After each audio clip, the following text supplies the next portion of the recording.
Hallelujah. ಸರಿ, ನಾವೆಲ್ಲ ಯಾರು? ನಾವೆಲ್ಲ ಯಾರು?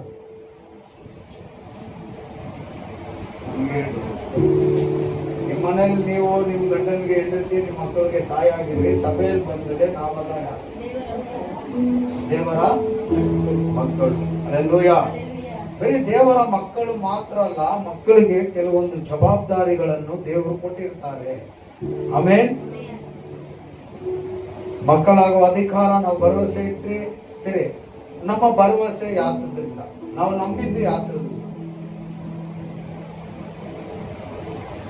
ನಾವು ದೇವರನ್ನು ನಂಬಿದ್ದೇವೆ. ನಂಬಿಕೆಯಿಂದ ನಾವೇನಾಗಿದ್ದೇವೆ? ನೀತಿವಂತನಾಗಿದ್ದೇವೆ. ಇನ್ನೊಂದು ಯೋವಾನ್ 1:12 ಹೇಳಿದೆ, ನೀವು ನಂಬಿದ್ರಿಂದ ದೇವರ ಮಕ್ಕಳಾಗುವ ಅಧಿಕಾರವನ್ನು ದೇವರು ಕೊಟ್ಟಿದ್ದಾರೆ. ಮತ್ತು ಆತನ ರಕ್ತವ ನಮಗಾಗಿ, ನಮ್ಮ ಪಾಪ ತೊಳೆಯುವುದಕ್ಕಾಗಿ ಆತನು ಸುರಿಸಿದ್ದಾನೆ ಅಂತ ನಂಬುವುದರಿಂದ ನಾವು ನೀತಿವಂತರಾಗಿದ್ದೀವಿ. ಒಂದು, ನಾವು ನಂಬಿದ್ರಿಂದ ಮಕ್ಕಳಾಗುವ ಅಧಿಕಾರ, ಅದು ರಕ್ತ ಸಂಬಂಧ, ಮಾಂಸದಿಂದ, ಕಾಮದಿಂದ ಅಲ್ಲ, ಅದು ದೇವರ ಸಂಕಲ್ಪದಿಂದ. ಆಮೇನ್. ಎರಡನೇದು, ಆತನ ಪರಿಶುದ್ಧವಾದ ರಕ್ತ ನನ್ನ ಪಾಪವನ್ನು ನಿವಾರಣೆ ಮಾಡಿದೆ, ಅದು ನಂಬಿಕೆಯಿಂದ. ನೀವು ಏನ್ರಿಂದ ನಿಮ್ಮ ಪಾಪ ತೊಳೆಯಲ್ಪಟ್ಟಿದೆ ಹೇಳ್ರಿ? ಏನ್ರಿಂದ? ನಿಮ್ ರಥದಿಂದ. ಹೆಂಗೆ ತೊಳೆಯಲ್ಪಡ್ತು? ಹೆಂಗೆ ತೊಳೆಯಲ್ಪಡ್ತು? ಏಸು ತಗೊಂಬಂದು ಉಯ್ದ್ರ ನಿನ್ ತಲೆ ಮೇಲೆ ಇರ್ತೀಯ? ನಿನ್ ರಥ ಕುರಿ ಕುಯ್ದಿರ್ತಾರೆ, ಉಯ್ದ್ರೆ ಇರ್ತೀರಾ? ನಿನ್ ನಂಬಿಕೆ, ಆ ರಕ್ತ ನನ್ನ ಪಾಪವನ್ನು ತೊಳೆದೈತೆ ಅಂತ ನೀನ್ ನಂಬುದ್ರಿಂದ ನಿನ್ ಪಾಪವು ತೊಳೆಯಲ್ಪಟ್ಟಿದೆ. ಯಾವ್ದ್ರಿಂದ? ಜೋರಾಗಿ ಹೇಳ್ಬೇಕು. ಆ ನಂಬಿಕೆ ಹೆಂಗ್ ಬಂತು ನಿಮ್ಗೆ? ಹೇಳ್ರಿ, ಆ ನಂಬಿಕೆ ಹೆಂಗ್ ಬಂತು ನಿಮಗೆ? ನಂಬಿಕೆಯನ್ನು ನಿನ್ನಲ್ಲಿ ಹುಟ್ಟಿಸುವವನು, ನಂಬಿಕೆಯನ್ನು ಪೂರೈಸುವವನು ಆತನೇ. ಆಮೇಲೆ ಪರಿಶುದ್ಧ ಆತ್ಮ ನಿನ್ನಲ್ಲಿದೆ. ಆ ಆತ್ಮದಿಂದ ನೀನು ನಂಬಿದ್ರಿಂದ ಏನಾಯ್ತು? ಆ ನಂಬಿಕೆ ಮೂಲಕ ಎಲ್ಲ ವಾಕ್ಯಗಳ ಆ ಕಾರ್ಯಗಳಿದೆಲ್ಲ ಮಾಡಿ ಮುಗಿಸಿರೋದು ಆ ನಂಬಿಕೆಯಿಂದ, ಆ ಆತ್ಮನ ಮೂಲಕ ಅದನ್ನು ಪೂರೈಸಿ ಮುಗಿಸಿರುವುದು ದೇವರು. ಆಮೇನ್. ನಿನಗೆ ನಂಬಿಕೆಯನ್ನು ಹುಟ್ಟಿಸುವುದು ದೇವರೇ. ಆ ನಂಬಿಕೆ ಮೂಲಕ ಎಲ್ಲ ಕಾರ್ಯಗಳು ಪೂರೈಸಿದ್ದು, ನೆರವೇರಿಸಿದ್ದು ಆತನೇ. ಹಲ್ಲೆಲೂಯಾ. ನಮ್ಮಿಂದ ನಮ್ಗೆ ನಂಬಿಕೆನೇ ಇಲ್ಲ ರೀ. ಆ ನಂಬಿಕೆಯನ್ನು ಬರೆಸಿದ್ದೆ தேவரே. ஆமென். புரியுதுங்களா நான் சொன்னது? உங்களுக்கு நம்பிக்கை இல்லை, அந்த நம்பிக்கை வர வச்சது ஆண்டவர் தான், ஆவியானவர் மூலியமா. அந்த நம்பிக்கையை வர வச்சு அந்த ரத்தம் தான் உன் பாவத்தை கழுவுதென்று அந்த அதை நிறைவேற்றினதும் தேவன் தான். ஆமென். நம்ம ஒண்ணுமே பண்ணல, நம்ம ஒண்ணுமே பண்ணல. அல்லேலூயா. எல்லா அவருடைய கிருபையை நமக்குள்ள பண்ணிருக்கு. அதனால பிள்ளைகளுக்கு தகப்பன் சில காரியங்களை கொடுத்திருக்கிறார். பிள்ளைகள் மாத்திரம் அல்ல, நாம் பிள்ளைகள் மாத்திரம் அல்ல. இப்ப நம்ம பிள்ளைங்களுக்கு சொல்றோம், மகனே நல்லா படிச்சு வேலைக்கு போய் சம்பாதிச்சு வந்து கொட்டு சொல்றோமா இல்லையா? சொல்றோமா இல்லைங்களா? பிள்ளைங்களை வளர்க்கறது எதுக்கு? படிக்க வைக்கிறது எதுக்கு? படிச்ச பிறகு வேலைக்கு போகாத வீட்டிலே இருக்கும் வேலை சோறு போறேன்னு சொல்லுவோமா? அவன் வேலைக்கு போனோம். வயசான காலத்துல அவன் சம்பாதிச்சுன்னு வந்து நம்மள பார்த்துக்கணும். இப்ப வயசுக்கு நம்ம அவர்களை என்ன பண்றோம்? பிள்ளைகளை ரெடி பண்றோம். ரெடி பண்ணி நம்மளால முடியாத போது அவன் போய் சம்பாதிச்சுன்னு வந்து நம்மை விசாரிச்சு நல்லா பார்த்துக்கிறதுக்கு தான் நம்ம அவனையே உருவாக்குறோம். அதே போல ஆண்டவர் பிள்ளைகளுக்கு ஒரு சில வேலைகளை தருகிறார். நாம் யார்? வெறும் தேவனுக்கு பிள்ளைகள் மாத்திரமா? வேதத்தில் சொல்லப்படுகிறது. மத்தாய 28ஆம் அதிகாரம் 19வது வசனத்தை படிங்க. ಮತ್ತಾಯ 28:19 ಓದಿ. ಆದ್ದರಿಂದ ನೀವು ಹೊರಟು ಹೋಗಿ ಎಲ್ಲಾ ದೇಶಗಳ ಜನರನ್ನು ಶಿಷ್ಯರನ್ನಾಗಿ ಮಾಡಿರಿ. ಏನ್ ಹೇಳ್ತಾರೆ? ಇನ್ನ ಮೇಲಿಂದ ಓದಿ. ಯೇಸು ಹತ್ತಿರಕ್ಕೆ ಬಂದು ಪರಲೋಕದಲ್ಲಿಯೂ ಭೂಲೋಕದಲ್ಲಿಯೂ ಎಲ್ಲ ಅಧಿಕಾರವು ನನಗೆ ಕೊಡಲ್ಪಟ್ಟಿದೆ. ಆದ್ದರಿಂದ ಹೊರಟು ಹೋಗಿ ಎಲ್ಲಾ ದೇಶದ ಜನರನ್ನು ಶಿಷ್ಯರಾಗಿ ಮಾಡಿರಿ. ಹಲ್ಲೆಲೂಯಾ. ಅಷ್ಟೇನಾ? ಅವರಿಗೆ ತಂದೆ ಮಗ ಪರಿಶುದ್ಧ ಆತ್ಮನ ಹೆಸರಿನಲ್ಲಿ ದೀಕ್ಷ ಸ್ನಾನ ಮಾಡಿಸಿ. ಸಾಕು ಬಿಡಿ ಅಲ್ಲಿ. ಆಮೇಲೆ ಯುಗದ ಸಮಾಪ್ತಿವರೆಗೂ ನಾನು ನಿಮ್ಮೊಟ್ಟಿಗೆ ಇರ್ತೇನೆ ಅಂತ ಹೇಳಿದ್ರು. ಇವತ್ತು ಪರಿಶುದ್ಧ ಆತ್ಮನಾಗಿ ನಮ್ಮ ಹತ್ರನೇ ಇದ್ದಾರೆ, ನಮ್ಮಲ್ಲೇ ಇದ್ದಾರೆ. ಹಲ್ಲೆಲೂಯಾ. ಮಗನಾಗಿ ಆರಿಸಿಕೊಂಡ ಪ್ರತಿಯೊಬ್ಬರು ತಂದೆಗೆ ಮತ್ತೆ ಶಿಷ್ಯರಾಗ್ತೇವೆ. ಹಲ್ಲೆಲೂಯಾ. ಅಲ್ಲಿ ಹೇಳಿದ್ರೆ ಯಾರೆಲ್ಲ ವಿಶ್ವಾಸಿಸಿದ್ರು ಅವರೆಲ್ಲ ನನ್ನ ಮಕ್ಕಳು, ಮಕ್ಕಳಾಗುವ ಅಧಿಕಾರ. ಮತ್ತೆ ಏನ್ ಮಾಡ್ತಾರೆ? ಆ ಮಕ್ಕಳಿಗೆ ಕೆಲವೊಂದು ಕೆಲಸ ಕೊಡ್ತಾರೆ. ಗುರುವ ಹಾಗೆ, ಅದನ್ನು ತಂದೆ ಹಾಗೆ, ಅದನ್ನು ಸ್ನೇಹಿತನಾಗೆ, ಅದನ್ನು ತಾಯಿ ಹಾಗೆ ವರ್ತಿಸ್ತಾನೆ. ಹಾಗಂದ್ರೆ ಕಾಣಿಸಲ್ಪಡ್ತಾನೆ ನಮಗೆ. ಆಮೇನ್. ಅಲ್ಲಿ ತಂದೆಯಾಗಿ ಕಾಣಿಸಲ್ಪಟ್ಟಂತ ದೇವರು ಇಲ್ಲಿ ಗುರುವಾಗಿ ನಮ್ಮೊಟ್ಟಿಗೆ ಕಾಣಿಸಲ್ಪಡ್ತಾನೆ. ಹೇಗೆಂದರೆ ಇವಾಗ ದೀಕ್ಷಾ ಸ್ಥಾನ ಹೊಂದಿಕೊಂಡವರು ಕೈಗಳನ್ನೆತ್ತಿ ನೋಡೋಣ. ಪ್ರತಿಯೊಬ್ಬರು ದೀಕ್ಷಾ ಸ್ಥಾನ. ನೀನು ನಂಬಿಕೆಯಲ್ಲಿ ರಕ್ಷಣೆ ಹೊಂದಿದ್ಯಾ, ಆ ಸ್ನಾನ ಮಾತ್ರ ಇನ್ನ ಪಡೆದಿಲ್ಲ. ಅತಿ ಶೀಘ್ರದಲ್ಲಿ ಯೇಸು ನಾಮದಲ್ಲಿ ಪಡೆದುಕೊಳ್ತೀಯ. ಇವಾಗ ನೀನು ದೀಕ್ಷಾ ಸ್ಥಾನ ಹೊಂದಿಕೊಂಡಿದ್ಯಾ, ಆದ್ರಿಂದ ನೀನ್ ದೇವರಿಗೆ ಏನಾಗಿದ್ಯಾ? ಇವಾಗ ಗುರುಗೆ ಏನಾಗಿದ್ಯಾ? ಶಿಷ್ಯರಾಗಿರ್ತೀರಾ. ಹಲ್ಲೆಲೂಯಾ. ನಮ್ಮನ್ನು ಮಕ್ಕಳು ಮಾತ್ರ ಅಲ್ಲ, ಆ ಮಕ್ಕಳೊಟ್ಟಿಗೆ ದೇವರು ಗುರುವಾಗಿ ಕಾಣಿಸಲ್ಪಡ್ತಾನೆ. ಹಲ್ಲೆಲೂಯಾ. ದಶಾವತಾರ ಗೊತ್ತಾ ನಿಮ್ಗೆ? ದಶಾವತಾರ ಅಂದ್ರೆ ಹಲವಾರು ಕ್ಯಾರೆಕ್ಟರ್, ಹಲವಾರು ರೀತಿಯಲ್ಲಿ ಕಾಣಿಸಲ್ಪಡುವಂಥದ್ದು. ಅವಾಗ ಯೇಸು ಕೂಡ ಮಕ್ಕಳಿಗೆ ತಂದೆಯಾಗಿಯೂ, ಮಕ್ಕಳಿಗೆ ತಾಯಿಯಾಗಿಯೂ, ಸ್ನೇಹಿತನಾಗಿಯೂ. ಯೋಹಾನ 17 ಹೇಳ್ತಾರೆ ನೋಡಿ, ಓದಿ. ಯೋಹಾನ 17ನೇ ಅಧ್ಯಾಯದಲ್ಲಿ ಅಲ್ಲೇ ಒಂದು ಮಾತು ಹೇಳ್ತಾರೆ ನೋಡಿ ಯೇಸು.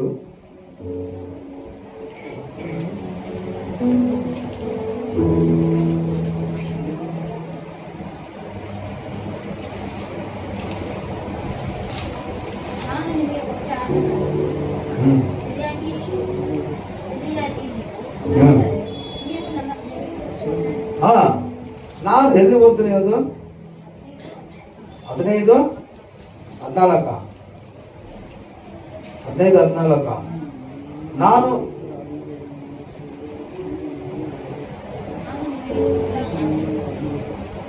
ಯಾವ ವಚನ? 14. ನಾನು ನಿನ್ನ ವಾಕ್ಯವನ್ನು ಇವರಿಗೆ ಕೊಟ್ಟಿದ್ದೇನೆ. ಯೋವಾನ್ 15. ನಾನು 17 ಹೇಳ್ತೇನೆ. ನಾನು ನಿಮಗೆ ಕೊಟ್ಟ ಆಜ್ಞೆಗಳಿಗೆ ಸರಿಯಾಗಿ ನೀವು ನಡೆದರೆ ನೀವು ನನ್ನ ಸ್ನೇಹಿತರು. ಹೇಳ್ತಾ ಇಲ್ವಾ? ಆತನು ತಂದೆಗೆ ತಂದೆಯಾಗಿಯೂ ಸ್ನೇಹಿತನಿಗೆ ಸ್ನೇಹಿತನಾಗಿಯೂ ಇವಾಗ ಇಲ್ಲಿ ಗುರುಗೆ ಗುರುವಾಗಿ ಕಾಣಿಸಲ್ಪಡ್ತಾನೆ. ಅವ ಏನ್ ಹೇಳ್ತಾನೆ? ತಾನು ಆರಿಸಿಕೊಂಡು ತೆಗೆದ ಪ್ರತಿಯೊಬ್ಬ ದೀಕ್ಷೆ ಸ್ಥಾನ ಹೊಂದಿದ ಪ್ರತಿಯೊಬ್ಬ ಮನುಷ್ಯನು ಶಿಷ್ಯರಾಗ್ತಾರೆ. ಹೇಳಲ್ಪಡುತ್ತೆ, ಶಿಷ್ಯರಾಗಿ ಮಾಡಿ. ಅವಾಗ ದೇವರು ಗುರುವಾಗಿ ಕಾಣಿಸಲ್ಪಡ್ತಾನೆ. ನಾವೆಲ್ಲರೂ ದೇವರಿಗೆ ಶಿಷ್ಯರಾಗಿ ಕಾಣಿಸಲ್ಪಡ್ತೇವೆ. ಅವಾಗ ಗುರು ಹೇಳುವಂತ ವಿಷಯಗಳನ್ನು, ಗುರು ಹೇಳುವಂತ ಮಾತನ್ನು ಶಿಷ್ಯರು ಕೇಳುವುದು ಕಡ್ಡಾಯವಾಗಿದೆ. ಹಲ್ಲೆಲೂಯಾ. ಸಾಧಾರಣ ಲೋಕದ ಗುರು ಅಲ್ಲ. ಇವತ್ತು ಎಷ್ಟೋ ಸಾಮ್ಯಾರಗಳು ನಾನು ನೋಡಿದ್ದೀನಿ, ಟಿವಿಯಲ್ಲಿ ನೋಡಿದ್ದೇನೆ, ಕಣ್ಣಾರೆ ನೋಡಿದ್ದೇನೆ. ಎಷ್ಟೋ ಡುಬ್ಬಾಕೂರು ಸಾಮ್ಯಾರಗಳಿದ್ದಾರೆ, ಕಾವಿಗಳು ಹಾಕೊಂಡು ಕೋಟ್ಯಾಂತರ ರೂಪಾಯಿ ಬ್ಲ್ಯಾಕ್ ಮನಿಗಳು ಇಟ್ಕೊಂಡು ಬಿಸ್ನೆಸ್ ಮಾಡ್ತಾ ಇದ್ದಾರೆ. ಆಚೆ ನೋಡುವಾಗ ಅವರು ಪರಿಶುದ್ಧತೆಯನ್ನು ಹೊರಪಡಿಸ್ತಾರೆ, ಒಳಗೆ ನೋಡಿದ್ರೆ ಎಣ್ಣೆ, ಗುಂಡು, ಗಾಂಜಾ, ಡ್ರಗ್ಸ್ ಎಲ್ಲ ಕಾರ್ಯಗಳು ಒಳಗಡೆ ಇದೆ. ಆ ತರ ಗುರುವಲ್ಲ ನಮ್ಮ ಗುರು, ಆ ತರ ಗುರುವಲ್ಲ ನಮ್ಮ ಗುರು. ನಿನಗಾಗಿ ನನಗಾಗಿ ತನ್ನ ಸ್ಥಾನವನ್ನೇ ಬಿಟ್ಟು ಇಳಿದು ಬಂದು ಏನಕ್ಕೂ ಬಾರದ ನಮ್ಮನ್ನು ಯೋಗ್ಯತೆಗೆ ತಂದು ತನ್ನ ಪರಿಶುದ್ಧ ರಕ್ತದಿಂದ ನಮ್ಮ ಪಾಪವನ್ನು ತೊಳೆದು ಪರಲೋಕ ಸ್ಥಾನವನ್ನು ನಮಗೆ ಕೊಡುವುದಕ್ಕಾಗಿ ಆತನು ಮರಣವನ್ನು ಹೊಂದಿ ಮತ್ತೆ ಪುನರ್ಸ್ಥಾನ ಆಗಿ ಅದನ್ನು ದೇವರ ರಾಜ್ಯಕ್ಕೆ ಹೋಗಿ ನಮಗಾಗಿ ಸ್ಥಳ ಸಿದ್ಧ ಮಾಡಿ ಮತ್ತೆ ಬರುತ್ತೇನೆ, ಬರುವವರೆಗೂ ಈ ಕೊಟ್ಟಂತ ಆಜ್ಞೆಗಳನ್ನು ಅನುಸರಿಸಿ ನಡೆಯಬೇಕು ಅಂತ ನಮಗೆ ಬೋಧಿಸಿದ್ದಾರೆ ನಮ್ಮ ಗುರು. ಹಲ್ಲೆಲೂಯಾ. ನಮ್ಮ ಗುರು ಒಬ್ಬ ವಿಭಚಾರಿಯನ್ನು ನೋಡಿ ಛೀ ಥೂ ಅಂತ ಹೇಳಿಲ್ಲ. ನಿನ್ನ ಪಾಪ ಕ್ಷಮಿಸಲ್ಪಟ್ಟಿದೆ, ಮತ್ತೆ ನೀನು ಪಾಪ ಮಾಡಬೇಡ ಅಂತ ಪ್ರೀತಿಯಿಂದ ಹೇಳಿದಂತ ಗುರು. ಕುಷ್ಠ ರೋಗಿಯನ್ನು ನೋಡಿ ಚೀಚಿ ನನ್ನ ಹತ್ರ ಬರಬೇಡ, ಅದು ಊರ್ ಜನ ಹೇಳಿದವರು. ಯೇಸು ಹಾಗೆ ಹೇಳಿಲ್ಲ, ನಾನು ಏನ್ ಮಾಡ್ಬೇಕು ನಿನ್ಗೆ, ಮನಸ್ಸಿದೆ ಬಾ, ಮುಟ್ಟಿ ಸ್ವಸ್ಥ ಮಾಡಿ ಕಳಿಸಿದಂತ ದೇವರು. ತಾಯಿಯ ಕಣ್ಣೀರನ್ನು ಕಂಡು, ಒಬ್ಬನೇ ಮಗನು ಸತ್ತಿರುವಾಗ ತಾಯಿಯ ಕಣ್ಣೀರನ್ನು ಕಂಡು ಅಯ್ಯೋ ಅಂತ ದುಃಖಪಟ್ಟು ಆ ಸತ್ತ ಮಗನನ್ನು ಎಬ್ಬರಿಸಿ ತಾಯಿಗೆ ಒಪ್ಪಿಸಿದಂತ ದೇವರು. ಅಕ್ಕ ತಂಗಿಯರು ಕಣ್ಣೀರನ್ನು ಕಂಡು ಸತ್ತ ತಮ್ಮನಾದ ಲಾಜರನ್ನು ಎಬ್ಬರಿಸಿದಂತ ದೇವರು. ಹಲ್ಲೆಲೂಯಾ. ಪಾಪಿಗಳನ್ನು ಹುಡುಕಿ ಹುಡುಕಿ ರಕ್ಷಿಸುವುದಕ್ಕೆ, ರಕ್ಷಣೆ ಕೊಡುವುದಕ್ಕಾಗಿ ಬಂದಂತ ಗುರು ಅವರು. ಹಲ್ಲೆಲೂಯಾ. ಆ ಗುರು ಹೇಳ್ತಾರೆ, ಎಲ್ಲರನ್ನು ನನ್ನ ಶಿಷ್ಯರಾಗಿ ಮಾಡಿ. ಆಮೇಲೆ ಇವತ್ತು ನೀನು ನಾನು ಸಾಧಾರಣವಾದ ಜನರಲ್ಲ, ನಾವು ಗುರುಗೆ, ಹಂಗಂದ್ರೆ ಯೇಸುಗೆ ಶಿಷ್ಯರಾಗಿರ್ತೇವೆ. ಹಲ್ಲೆಲೂಯಾ. ಯಾರೋ ನಿನ್ನೆ ಒಂದಮ್ಮ ಇಲ್ಲಿ ಮಾತಾಡ್ತಂತೆ, ಏನಾ சாமி கும்பிடுறீங்க, என்ன பண்ணோம், என்ன பண்ணோம் நாங்க, உன் காதல இது உழுதா எனக்கு தெரியாது, என்னமா பண்ணோம், பிராந்தி பாட்டிலும் கறியை வாங்கி வச்சுக்கின்னு நான் வந்திருக்கிறேன், எனக்கு போடு, இன்னும் கொஞ்சம் போடுன்னு சொல்லணுமா, ಇಲ್ಲ ಪಾವತ್ತು ಬಿಟ್ಟು ಮನನ್ ತಿರುಮೆಂದು சொல்லணுமா?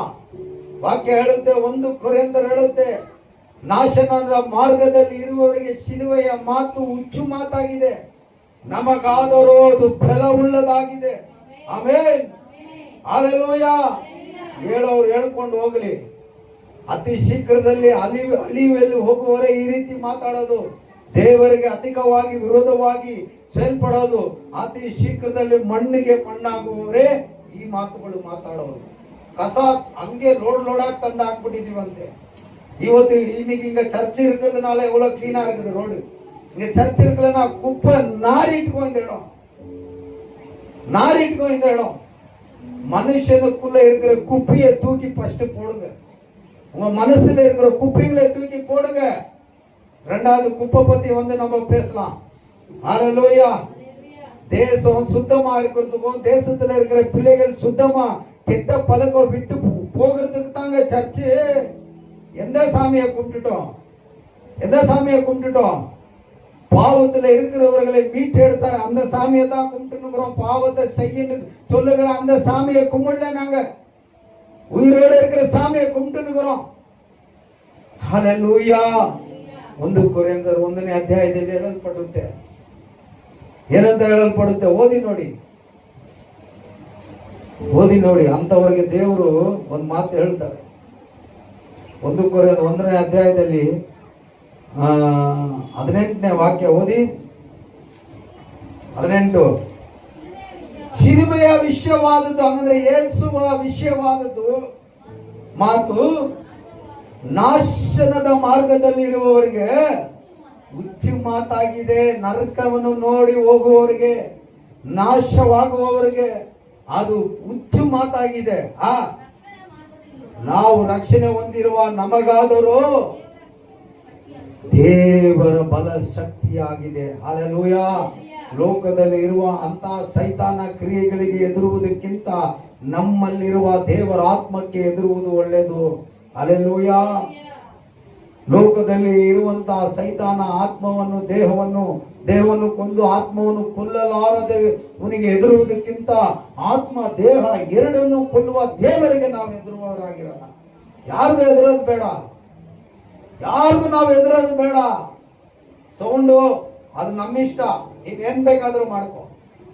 ಇಲ್ಲಿ ಸಭೆ ನಡೆಸ್ಬಾರ್ದು, ಅದು ನನ್ನ ಇಷ್ಟ, ನಮ್ಮಿಷ್ಟ. ನೀವೇನಾದ್ರೂ ಮಾಡ್ಕೊಳ್ಳಿ. ಕಂಪ್ಲೇಂಟ್ ಕೊಡ್ತೀರಾ, ಹೋಗಿ ಕೊಡಿ. ಲೋಕದಲ್ಲಿ ಇರುವ ಅವನಿಗಿಂತ ನಮ್ಮಲ್ಲಿರುವ ದೇವರು ದೊಡ್ಡವರಲ್ಲಿ. Hallelujah, hallelujah. அதே ஒரு பாரோ இல்ல ஒரு கிளப்போ இல்ல ஒரு மியூசிக் கிளாஸ் இந்த இடத்துல ஓபன் பண்ணினா எல்லாம் சந்தோஷப்பட்டு இருப்பாங்க. ஏன்னா அதுக்குள்ள அவங்கள மச்சா வாங்கி இருப்பாங்க. இங்க பாவத்தை குறித்து பேசுகிற இடம் இது. ஏன்னா அவங்களால பாவம் விட முடியல. எப்போ பாரு பாவத்தை பத்தி பேசுறாரு என்று குத்துது அவங்களுக்கு, கொடியுது அவங்களுக்கு. இல்ல நான் நரகத்துக்கு போயிடுவையா, உன் உயிர் இருக்கிறதுக்குள்ளவே நீ மனம் மாறிடு, நீ மனம் மாறிடு வேண்டும் என்றுதான் ஆண்டவர் இந்த இடத்துல சர்ச்சை கொடுத்திருக்கிறார். மந்திரம், பில்லி, சூனியம், பிசாசி காரியங்கள் பொறுத்துனொண்டுதான் ஆண்டவர் இந்த இடத்துல சர்ச்சை கொடுத்திருக்கிறார். உன் பிள்ளைகளுக்கு வியாதிகள் வரக்கூடாது என்றுதான் ஆண்டவர் இந்த இடத்துல சர்ச்சை கொடுத்திருக்கிறார். நல்லா தெரிஞ்சுக்குங்க. கத்துறாங்க, யாரோ கத்துறது இல்லையா, சண்டை போடுறாங்க, நாங்களா சண்டை போடுறோம், குப்பை போடுறோம், நாங்களா போடுறோம், எவ்வளவு சுத்தமா வைக்கிறோம், சனிக்கிழமைனா வந்து கிளீன் பண்றோம், தண்ணி ஊத்தி பெருக்கிறோம். நீங்க பண்ணுங்க, அக்க பக்கத்துல இருக்க நீங்க பண்ணுங்க, சுத்தம் பண்ணுங்க. குப்பை போடலையாப்பா, அங்கெல்லாம் இங்கெல்லாம் போடலையாப்பா, இங்க எவ்வளவு இருந்துச்சு, லாரியா எடுத்தோம் இல்லையா, அப்ப நல்லா இருந்துச்சா? இன்னைக்கு சுத்தமாக்குறது கண்ணு பிடிக்கல. எல்லா பிசாசான கிரியைகள் அழிஞ்சு போனோம்னு தான் இயேசு இந்த இடத்துல சபை கொடுத்திருக்கார். அல்லேலூயா. இந்த இடம் சுத்தமாகணும், இந்த இடத்துல போதை பொருட்கள் ஒழியப்படணும், இந்த இடத்துல மந்திர தந்திரங்கள் ஒழிந்து போகணும் என்றுதான் ஆண்டவர் இந்த இடத்துல சர்ச்சை ஆயத்தப்படுத்தி கொடுத்திருக்கிறார். அல்லேலூயா. Praise the Lord. அதுக்காக தொடர்ந்து ஜெபம் பண்ணுங்க. அக்கா பக்கம் யாருக்கும் தொந்தரவு வரக்கூடாது, வந்தா அவங்க ரட்சிப்புக்குள்ள வரணும். அதுக்காக நம்ம அனுதினமும் ஜெபம் பண்ணணும். அல்லேலூயா. Praise the Lord. அதனால அவங்களுக்கு சிலுவையின் வார்த்தையோ அவங்களுக்கு பைத்தியக்காரர்கள் போல தெரிகிறார்கள். ஆனா ரட்சிப்பில் இருக்கிற உனக்கு எனக்கு அது பலனை உண்டாக்குகிறதா இருக்கு. ஆமென். Price the Lord. ಆದದನಾಲ ಅದರಿಂದ ದೇವರು ಸ್ನೇಹಿತನಿಗೆ ಸ್ನೇಹಿತನಾಗಿ, ತಂದೆಗೆ ತಂದೆಯಾಗಿ, ತಾಯಿಗೆ ತಾಯಿಯಾಗಿ, ಮತ್ತೆ ಗುರುವಿಗೆ ಗುರುವಾಗಿರ್ತಾನೆ. ಆಮೇನ್. ಗುರು ಹೇಳಿದ ಮಾತು ಶಿಷ್ಯ ಏನ್ ಮಾಡಬೇಕು? ಕೇಳೋದು ಕಡ್ಡಾಯವಾಗಿದೆ. ನೀನು ನಾನು ಏನಾಗಿದ್ದೇವೆ? ಸಭೆಗೆ ಏನಾಗಿದ್ದೇವೆ? ಜೋರಾಗಿ ಹೇಳ್ಬೇಕು ನನಗೆ. ಶಿಷ್ಯರಾಗಿದ್ದೇವೆ. ಶಿಷ್ಯನ ಕರ್ತವ್ಯ ಏನು? ಶಿಷ್ಯನ ಕರ್ತವ್ಯ ಏನು? ದೇವರು ಹೇಳಿದಂತ ಕೆಲಸವನ್ನು ಮಾಡುವುದೇ ಶಿಷ್ಯರ ಕರ್ತವ್ಯ. ಗುರು ಒಬ್ಬನೇ, ನಾನಲ್ಲ ನಿಮಗೆ ಗುರು, ಗುರು ಒಬ್ಬರೇ. ನಾವೆಲ್ಲರೂ ಶಿಷ್ಯರು ಆ ಗುರುವಿಗೆ. ಈ ಲೋಕದಲ್ಲಿ ಇಡೀ ಎಷ್ಟು ಚರ್ಚ್ ಇದೆಯೋ, ಎಷ್ಟು ಪಾಸ್ಟರ್ ಇದ್ದಾರೋ, ಎಷ್ಟು ಆ ಸಭೆಯಲ್ಲಿ ವಿಶ್ವಾಸಿಗಳಿದ್ದಾರೋ, ಅವರೆಲ್ಲರೂ ಆ ಒಬ್ಬನೇ ಗುರುವಿಗೆ ಶಿಷ್ಯರಾಗಿರ್ತವೆ. ಶಿಷ್ಯರ ಕರ್ತವ್ಯ ಗುರು ಹೇಳಿದಂತ ಪ್ರತಿಯೊಂದು ಕೆಲಸವನ್ನು ಮಾಡುವುದೇ ಶಿಷ್ಯರ ಕೆಲಸ. ಗುರು ಏನಂತ ಹೇಳಿದ್ರು? ಹೊರಟು ಹೋಗಿ ಎಲ್ಲ ಜಾತಿ ಜನಾಂಗ, ಅದರಲ್ಲಿ ಇವರು ಮಾತ್ರನೇ ಅವ್ರು ಮಾತ್ರನೇ ಇಲ್ಲ, ತೆಲುಗು ಇರ್ಬೋದು, ಕನ್ನಡ ಇರ್ಬೋದು, ಮುಸ್ಲಿಮ್ಸ್ ಇರ್ಬೋದು, ಸಿಖ್ ಇರ್ಬೋದು, ಬುದ್ಧರು ಇರ್ಬೋದು, ಹಲವಾರು ಪಂಗಡವಾದ ಜಾತಿ ಜನಾಂಗಗಳಿಗೆ ಸುವಾರ್ತೆಯನ್ನು ಸಾರಿರಿ. ಹಂಗಂದ್ರೆ சுவிசேஷம் அப்படின்னா நல்ல செய்தி. எது நல்ல செய்தி? இயேசு பிறந்தது நல்ல செய்தி. இயேசு பிறந்தது நல்ல செய்தி. மேப்பர்கள் எல்லாம் பயந்தார்கள். ஒளியை பார்த்து தேவதூதன் சொல்லுகிறான், இதோ உங்களுக்கு ஒரு நல்ல செய்தியை கொண்டு வந்திருக்கிறேன். தாவீது நகரத்திலே உங்களுக்காக ஒரு இரட்சகர் பிறந்திருக்கிறார். இயேசுவுடைய பிறப்பு நல்ல செய்தி. அதுதான் சுவிசேஷம், நற்செய்தி. இயேசுவுடைய மரணமோ மனுஷருக்கு நல்ல செய்தி தான். ஆமென். இயேசுவுடைய உயிர்த்தெழுந்தலோ மனுஷருக்கு நல்ல செய்தி தான்.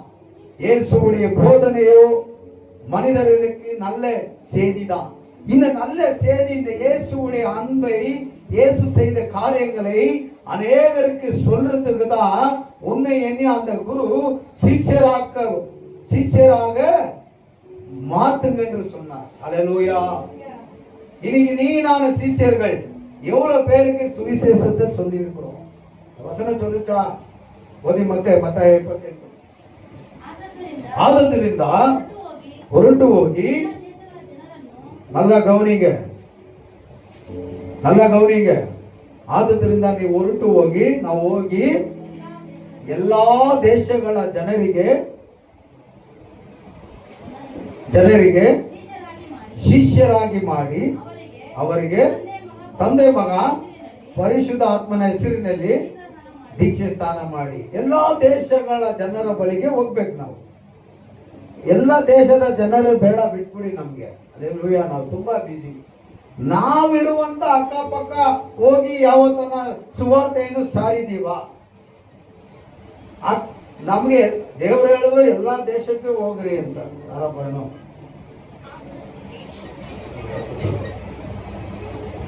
ಎಲ್ಲಾ ದೇಶಗಳಿಗೆ ಹೋಗಿ. ಯಾರು ಹೇಳಿದ್ದು? ಗುರು ಹೇಳಿದ್ದು ಅಲ್ವಾ? ಶಿಷ್ಯರು ಏನ್ ಮಾಡ್ಬೇಕು? ಚೆನ್ನಾಗಿ ಜೋರಾಗಿ ಹೇಳ್ಬೇಕು. ಶಿಷ್ಯರು ಏನ್ ಮಾಡ್ಬೇಕು? ಆ ಮಾತನ್ನು ಕೇಳಿ ಅದರ ಪ್ರಕಾರ ನಡಿಬೇಕು ಅಲ್ವಾ? ಆ ಕಾಲದಲ್ಲಿ ಇದ್ದಂತ ಶಿಷ್ಯರಿಗೆ ಹೆಂಡತಿ ಮಕ್ಕಳಿದ್ರ? ಇದ್ರು. ಕೆಲವರಿಗೆ ಹೆಂಡತಿ ಮಕ್ಕಳು ಇದ್ರು. ಆ ಕಾಲದಲ್ಲಿ ಯೇಸು ಜೊತೆ ಇದ್ದಂತ ಶಿಷ್ಯರಿಗೆ ಹೊಟ್ಟೆ ಇತ್ತು. ಕೆಲ್ಸಕ್ಕೆ ಹೋಗ್ತಾನೂ ಇದ್ರು. ಕುಟುಂಬವನ್ನು ನಡೆಸಬೇಕಾಗಿತ್ತು. ಅವ್ರು ಹೋಗಿಲ್ವಾ? ಅವ್ರು ಹೋದ್ರಾ ಇಲ್ವಾ? ಹೋದ್ರು. ಸುವಾರ್ತೆ ಸಾರ್ದ್ರ ಇಲ್ವಾ? ಸಾರ್ದ್ರು. ಅನೇಕರಿಗೆ ದೀಕ್ಷೆ ಸ್ಥಾನ ಕೊಟ್ರಾ ಇಲ್ವಾ? ಖಂಡಿತವಾಗಿ ಕೊಟ್ರು. ಅವ್ರನ್ನ ಮಾತ್ರನೇ ಮಾಡಕ್ ಹೇಳಿದ್ರ ದೇವರು ಯೇಸು? ಹಂಗಿದ್ದಿದ್ರೆ ಒಂದು ವೇಳೆ ನನ್ನ ಅಪೊಸ್ತಲರಾದ ನನ್ನ 12 ಶಿಷ್ಯರು ಮಾತ್ರ, ಪೇದ್ರು, ಯಾಕೋಬು, ಯೋವಾನು, ಫಿಲಿಪ, ತೋಮ, ಇನ್ನೊಂದು ಯಾಕೋಬು, ದಿದುಮಯ, ಈ 12 ಯೂದಾಸ್ ಬಿಡಿ, ಅವ್ನು ನನ್ನ ತೋರಿಸ್ಕೊಟ್ಬಿಟ್ಟ. ನೀವು 11 ಜನ ಮಾತ್ರನೇ ಕಾಲಕ್ಕೂ ಸುವಾರ್ತೆ ಸಾರಬೇಕು ಅಂತ. ಹಾಗೆ ದೇವರಾತ್ಮ ಅವ್ರ ಕೈಯಲ್ಲಿ ಬರೆಸ್ತಾ ಇದ್ರು. ಹಂಗಿಲ್ಲ, ಇದು ಎಲ್ಲರೂ ಮಾಡಬೇಕಾಗಿತ್ತು. ಇದು ಎಲ್ಲರೂ ಕಾಲಕ್ಕೂ ಮಾಡಬೇಕಂತಾನೆ ನೀವು ಹೊರಟು ಹೋಗಿ ಎಲ್ಲರಿಗೂ ಸುವಾರ್ತೆ ಹೇಳಿ, ದೇವರ ಮಾತು, ಪರಲೋಕ ರಾಜ್ಯದ ಬಗ್ಗೆ ಹೇಳಿ, ಪಾಪದ ಬಗ್ಗೆ ಹೇಳಿ, ದುಃಖದಲ್ಲಿ ಇರುವವರಿಗೆ ಯೇಸುವಿನ ಸಮಾಧಾನದ ಬಗ್ಗೆ ಹೇಳಿ, ವ್ಯಾಧಿಯಸ್ಥರಿಗೆ ಯೇಸುವಿನ ಬಿಡುಗಡೆ ಬಗ್ಗೆ ವಾಕ್ಯಗಳಿದೆಯಲ್ಲ, ಕುಷ್ಠರೋಗಿ ಸ್ವಸ್ಥ ಮಾಡಿದ್ರು, ಕಣ್ಣಿಲ್ದಿರ, ಇದೆಲ್ಲ ಹೇಳಿ ಅವ್ರನ್ನ ತಂದೆ ಮಗ ಪರಿಶುದ್ಧ ಆತ್ಮನ ಹೆಸರಿನಲ್ಲಿ ದೀಕ್ಷಾ ಸ್ಥಾನ ಕೊಟ್ಟು ಅವ್ರನ್ನ ನಾವು ಶಿಷ್ಯರು ಮಾಡ್ಬೇಕಂತ ಇದು ಕಾಲಕ್ಕೂ ಹೇಳಿದಂತ ಮಾತೇ ಇದು. ಆಮೇಲೆ ಹಲ್ಲೆಲೂಯ. ಆಗಿನ ಕಾಲದಲ್ಲಿ ಯಾವ ಟೆಕ್ನಾಲಜಿ ಇದ್ದಿಲ್ಲ. ಸಮುದ್ರ ದಾಟಿ ಬೇರೆ ಊರಿಗೆ ಹೋಗ್ಬೇಕಾಗಿತ್ತು ಹಡಗಲ್ಲಿ, ಬೋಟಲ್ಲಿ. ಇದೆಲ್ಲ ಇಲ್ಲ. 2 ವೀಲರ್, ಕಾರ್ ಗೀರ್, ಫ್ಲೈಟ್ ಗೀಟ್ ಯಾವುದೂ ಇಲ್ಲ. ಅದರವರೆಲ್ಲ ಹೋದ್ರು, ದೇಶಕ್ಕೆ ಹೋದ್ರು, ದಾಟಿ ಹೋದ್ರು, ಸುವಾರ್ತೆ ಹೇಳಿದ್ರು. ಅನೇಕ ಜಾತಿ ಜನಾಂಗಗಳಿಗೆ ಅವರು ಸುವಾರ್ತೆ ಹೇಳಿದ್ರು, ಶಿಷ್ಯರಾಗಿ ಮಾಡಿ ದೀಕ್ಷೆ ಸ್ಥಾನ ಕೊಟ್ಟರು. ಪ್ರತಿಯೊಂದು ದೇಶಕ್ಕೂ ಹೋಗಿ ಕೊನೆಯದಾಗಿ ಒಬ್ಬ ಶಿಷ್ಯ ಮಾತ್ರ, ತೋಮ ಅನ್ನುವಂಥ ಶಿಷ್ಯ ಮಾತ್ರ ನಮ್ಮ ಭಾರತ ದೇಶಕ್ಕೆ ಬಂದು ಆತನು ಕೇರಳ ಊರಿಗೆ ಹೋಗಿ ಅಲ್ಲಿ ಕೆಲವರಿಗೆ ಸುವಾರ್ತೆ ಹೇಳಿ, ಅಲ್ಲಿಂದ ಚೆನ್ನೈಗೆ ಬಂದು, ಚೆನ್ನೈ ತಮಿಳುನಾಡಲ್ಲಿ ಆತನು ಸುವಾರ್ತೆ ಹೇಳಿ ಅಲ್ಲೊಂದು ಚಿಕ್ಕ ಚರ್ಚನ್ನು ಸ್ಥಾಪಿಸಿ ಆತನು ಬ್ರಾಹ್ಮಣರಿಂದ ಈಟಿಯಲ್ಲಿ ಚುಚ್ಚಲ್ಪಟ್ಟು ಕೊಲ್ಲಲ್ಪಟ್ಟು. ಆದ್ರೆ ಆ ಸುವಾರ್ತೆ ಮಾತ್ರ ಕಂಟಿನ್ಯೂ ಆಯ್ತು. ಇವತ್ತು ಭಾರತ ದೇಶದಲ್ಲಿ ಎಲ್ಲೆಡೆನೋ ಎಲ್ಲಾ ರಕ್ಷಣೆಯಲ್ಲಿದ್ದಾರೆ. ಆಮೇಲೆ ಆ ಶಿಷ್ಯರು ಯೇಸುವಿನ ಮಾತನ್ನು ಕೇಳ್ದಿರ ಇದ್ದಿದ್ರೆ ಈ ಭಾರತ ದೇಶಕ್ಕೆ ರಕ್ಷಣೆ ಇರ್ತಾ ಇದ್ದಿಲ್ಲ. ಇವತ್ತು ಭಾರತ ದೇಶದಲ್ಲಿ ಎಷ್ಟು ಕೋಟಿ ಜನ ಇದ್ದಾರೆ ಗೊತ್ತಾ? ಎಷ್ಟು ಕೋಟಿ ಇರ್ಬೋದು? ಒಂದು ಅಂದಾಜ್ಮೆಂಟ್ ಹೇಳಿ. ಕಾಲೇಜಿಗೆ ಹೋಗ್ತಿರಲ್ಲ, ವೇಸ್ಟ್ಗಳು, ಬನ್ರಿ ನಮ್ಮ ಜೊತೆ ಕಾಲೇಜಿಗೆ. ಕೇಳ್ಬೇಕು ನೀವು ಇದೆಲ್ಲ. ಹೇಳ್ಕೊಡಲ್ವಾ? ಬಲ್ಪ್ ಕಂಡು ಹಿಡಿದವ್ರು ಯಾರು? ಹೇಳ್ಕೊಟ್ಟಿಲ್ವಾ? ಕ್ಯಾಂಡಲ್ ಕಂಡು ಹಿಡಿದವ್ರು ಯಾರು? ಹೇಳ್ಕೊಟ್ಟಿಲ್ವಾ? ಮೊದಲು ಚಂದ್ರಮಂಟಪಕ್ಕೆ ಹೋಗಿದ್ದು ಯಾರು? ಹೇಳ್ಕೊಟ್ಟಿಲ್ವಾ? ಹೇಳಿದ್ರಾ ಇಲ್ವಾ? ಗೊತ್ತಾ ಇಲ್ವಾ? ಇಬ್ಬರಿಗೂ ಹೋಗಿತ್ತಾ ಇದೆ. ನಿನಗೆ ಮಾತ್ರ ಸ್ವಲ್ಪ ಶೇರ್ ಮಾಡು. ನಿನಗೆ ಮಾತ್ರ ಅಲ್ಲ, ಜಾಸ್ತಿ ಇದ್ರೆ ಸ್ವಲ್ಪ ಚೈತ್ರಾಗಿ ಶೇರ್ ಮಾಡು. ಎಷ್ಟು ಕೋಟಿ ಅಪ್ಪ? ಅವಳ ಕೋಟಿಪ್ಪ. ஒரு அந்தாஸ்மெண்ட் சொல்லு. 130 கோடி. கர்நாடகா தேசத்துல ஒண்ணு 140 கோடின்னு சொல்லப்படுது இல்லையா? அப்போ பாரத தேசத்துல 700 கோடிக்கு மேல இருக்கிறாங்க. எவ்வளவு? ஒரு அந்தாஸ்மெண்ட்ல இந்த டேரி இல்லைன்னா எடுத்து காமிச்சு என்கிட்ட 700 கோடிக்கு மேல 7000 கோடிக்கு மேல இருக்கிறாங்க. அதுல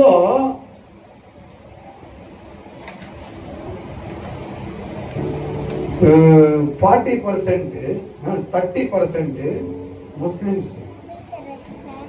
கிறிஸ்டின்ஸ் எவ்வளவு பேர் இருப்பாங்க? 5%. மிச்சதெல்லாம் இந்துங்க. புரியுதா? புரியுதுங்களா? புரியல இல்ல? இப்ப வர 100% 100%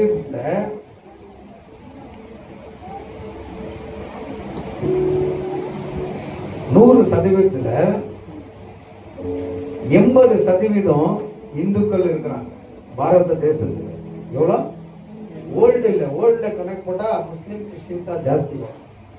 பாரத தேசத்துல, நம்ம இந்தியா தேசத்துல 80% இந்துங்களும் இருக்கிறாங்க, 50% முஸ்லிம்ஸ் இருக்கிறாங்க. முஸ்லிம்ஸ். ஆனா கிறிஸ்டின்ஸ் எவ்வளவு பர்சன்ட்? 5%. ஒரு இந்த பாரத தேசத்திற்கு சுவிசேஷம் வந்து எவ்வளவு 1000 வருஷம் ஆச்சு தெரியுமா? எவ்வளவு 1000 வருஷம் ஆயிருக்கு? ஒரு 200 வருஷம் ஆயிருக்கு. எவ்வளவு வருஷம்? தோமா வந்து தான் அந்த சுவிசேஷத்தை இயேசு பத்தி இந்த பூமிக்கு, இந்த பாரத தேசத்துக்கு கொண்டு வந்தது தோமா தான், சுவிசேஷத்தை. புரியுதா? அவருக்கு ஒரு 70-80 வயசு இருக்கும்போது கொண்டு போட்டாங்க. அப்போதுலேருந்து கணக்கு போட்டு வந்தா ஒரு 200 வருஷம் தான் என்ன இருக்குது, தேவனை பத்தி தெரிஞ்சுன்னு ரட்சிப்புல வந்திருக்கிறாங்க. இந்த 200 வருஷத்துல எவ்வளவு பர்சன்ட் கிறிஸ்டின்ஸ் பாரத தேசத்துல இருக்கிறாங்க? 5%. யா 200 வருஷத்துல மினிமம் ஒரு 40%னா 200 வருஷத்துல கிறிஸ்டின்ஸுங்க மாறி இருக்கணும். ஜனங்க மாறல. ஏன் மாறலன்னா தேவன் கொடுத்த, அவங்கெல்லாம் போயிட்டாங்க. அவங்கெல்லாம் உண்மையா தேவன் சொன்ன வார்த்தையை கேட்டு இன்னும் அநேக சீஷர்களை ரெடி பண்ணி அவங்கெல்லாம் மரிச்சு போயிட்டாங்க. எல்லாம் ரத்த சாட்சியா மரிச்சு போயிட்டாங்க. அப்படின்னா கொல்லல் பட்டாங்க, கொலை செய்யப்பட்டாங்க. தேவனுடைய செய்தியை சொல்லும்படி, இந்த பைபிள் நம்ம கைக்கு வரும்படி அவங்க எல்லாம் கொல்லப்பட்டாங்க. இன்னைக்கு கூட ஒரு ஊர்ல இந்த பைபிளுக்கு தடை. பைபிளை பார்த்தா அவனுக்கு தூக்கு தண்டனை, பைபிளை பார்த்தா சுட்டு தள்ளிடுவாங்க. அப்படியாப்பட்ட தேசத்துல இப்ப கூட தேவனுடைய வார்த்தையை அவர்கள் உயிர் போனாலும் பரவாயில்ல என்று சொல்லி சுத்தி கொண்டிருக்கிறாங்க. ஏன்னா நம்ம உயிர் நிரந்தரமானது அல்ல. நமக்கு உயிர் கொடுத்த தேவனுக்காக, அந்த செய்திக்காக, அந்த சுவிசேஷத்துக்காக, ரட்சிப்புக்காக நம்ம உயிர் கொடுத்தாலும் பரவாயில்ல என்று அவர்கள் மரித்து போகிறார்கள். எந்த ஊர்ல அதிகமா பைபிளை தடை பண்ணாங்களோ அதே ஊர்ல இன்னைக்கு ஒரு பெரிய பைபிள் கம்பெனி கூட ஏற்பட்டு இருக்கிறது. பாரத தேசத்துல இந்த பைபிள் எடுக்கிறவனுக்கும் தண்டனை தான் இருந்துச்சு. இன்னைக்கு கவர்மெண்ட் மூலியமாவே அதை முத்திரை அடிச்சு ரூல்ஸ் பிரகாரம் எல்லாம் யூஸ் பண்ணலான்ட்டு கவர்மெண்டே அனௌன்ஸ் பண்ணி, அதனால தான் இவ்வளவு தைரியமா இந்த பைபிளை எடுத்துன்னு சுத்துறோம். ஆனா அவனுக்கே தெரியும் இது சத்தியம். ஆமென், அல்லேலூயா. அப்போ 5% இந்த இந்தியால கிறிஸ்தவர்கள் இருக்கிறாங்கன்னா காரணம் என்ன? ஆதி கிறிஸ்தவர்கள், ஆதி அப்போஸ்தலர், சீஷர்கள் வைராகத்தோட தன்னுடைய உயிரே போனாலும் பரவாயில்ல என்று தேவனுக்காக வேலை செய்தார்கள். குருக்காக சீஷர்கள் குரு சொன்ன வார்த்தை கேட்டு வேலை செய்தார்கள். பசி பட்னி தண்ணி தாகம் தூக்கம் இல்லாம காடு மேடு என்று அழிந்து அவர்கள் என்ன பண்ணாங்க? வேலை செய்தார்கள். ஆனா இன்றைக்கு இருக்கிற சீஷர்கள் நம்ம வீடாச்சு. அந்த ஏதோ ஒரு வசனம் சொல்லுது, உபாகம் 15ஆம் அதிகாரம் நினைக்கிறேன். அதுல சொல்லுது, நானும் என் வீட்டாரும் கர்த்தரே சேவிப்போம். நானும் என் வீட்டாரும் அந்த வார்த்தையின்படி இருக்கிறோம். வரோம், ஆராதிக்கிறோம், தேவனை துதிக்கிறோம், வார்த்தையை கேட்கிறோம், வந்தோமா போனோமா அப்படின்னு இருக்கிறோம். அதுக்கல்லங்க குரு நம்மளை அழைச்சிருக்கிறது. அதுக்கல்லங்க ரட்சிப்பு இயேசு நமக்கு கொடுத்திருக்கிறது. சிஷ்யத்தை காப்பாற்றி கொள்ள வேண்டும். இன்னைக்கு இருக்கிற டென்ஷன்ல நானு, ஐயோ நம்மளுக்கு ஊழியமே வாண்டா, எங்கன்னா போய் நிம்மதியா ஒரு சர்ச்சில் ஞாயிற்றுக்கிழமை ஆராதிச்சுட்டு போய் நேர்ந்துருவேன், காணிக்கை தசம பாகம் கொடுத்துட்டு போயிடுவேன், நிம்மதியா இருந்துருவேன். ஆனா விட முடியுமா? வார்த்தைகள் இப்படி அடிக்கிறது. கொடுத்த பொறுப்பை கரெக்டா பண்ணு போதகனே என்று பரிசுத்த ஆவியானவர் எனக்கு சொல்றாரு. அதனால ஒரு நாள் கணக்கு கொடுக்கணுமே, ஒரு சபையை கொடுத்தனே, ஒரு சர்ச்சை கொடுத்தனே, ஒரு 20 ஆத்மா கொடுத்தனே, என்ன வேலை செஞ்ச நீ கணக்கு கேட்பாரே. அந்த ஒரே காரணத்துக்காக தொடர்ந்து என்ன பண்ணினுக்கிற, பிரச்சனைகளோ போராட்டமோ எது வந்தாலும் ஆத்மா இல்லை விசுவாசம் இல்லைன்னு துக்கப்படாத என்ன பண்ணிருக்கிற, அதை அப்படியே ஃபாலோ பண்ணிருக்கிற. ஏன்னா ஒரு நாள் நான் இந்த உலகத்தை விட்டு அவருக்கு முன்பதான் போய் நிக்கணும். அப்ப நான் என்ன பதில் சொல்ல முடியும்? கொடுத்த மந்திக்கு என்ன போதிச்சே? சீசராக்கிய அந்த சீசர்களுக்கு என்ன போதிச்சே? சீசர்களுக்கு என்ன வேலை பண்ண வச்சே? கணக்கு கேட்பாரு. ஒரு ஆத்மா அழிந்து போவது தேவனுடைய சித்தம் அல்ல. இப்ரேயர் 11ஆம் அதிகாரத்துல உங்க ஆத்மாக்களை கணக்கு கொடுக்கணும். உங்க ஆத்மா நிமித்தமா இன்னும் நீங்க எவ்வளவு ஆத்மா ஆதாயப்படுத்தினீங்க என்று அவருக்கு நான் கணக்கு கொடுக்கணும். அதெல்லாம் யோசிச்சுட்டா மறுபடியும் அப்படியே தொடர்ந்து போகிறேன். ஹல்லேலூயா.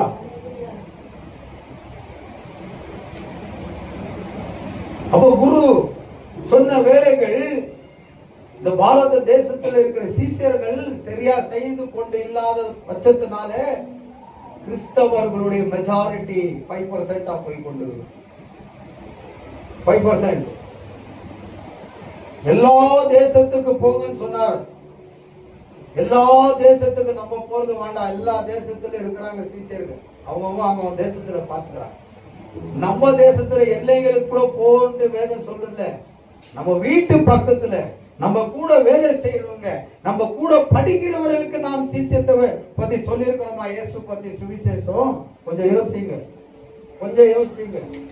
நம்ம சொன்னா இவங்க எதனா நினைச்சுக்குவாங்க. நினைச்சிட்டு போறாங்க. சொல்ல வேண்டிய கடமை உனது, சொல்ல வேண்டிய வேலை அப்படின்னா விதிக்க வேண்டிய வேலை உனது. அது முளைக்கவும் வளரவும் மரமாக்குறதும் ஆண்டவர். ஆமே, புரியுதா? விதிச்சுட்டு நீ ஒரு விதைய விதிச்சுட்டு அத்தை நீயே மரமா ஆக்க முடியுமா? கண்டிப்பா ஆவாது. நீ பிரயாசப்படுற அவ்வளவுதான். வளர்றது தன் கையில இருக்குது, அதை வளர்க்கிறது ஆண்டவர். ஆமே, நீ வெறும் விதைய போடு, இயேசு பத்தி சொல்லு, சர்ச்சுக்கு வாங்கன்னு கூப்பிடு. என்ன சொன்னாங்கப்பா அவங்க என்ன சொன்னாங்க? ஹாஸ்பிட்டல் போய் நம்பர் கொடுத்தியா? அமிச்சியா? வரலையே. அமிச்சியா? இரு பார்க்குறேன்.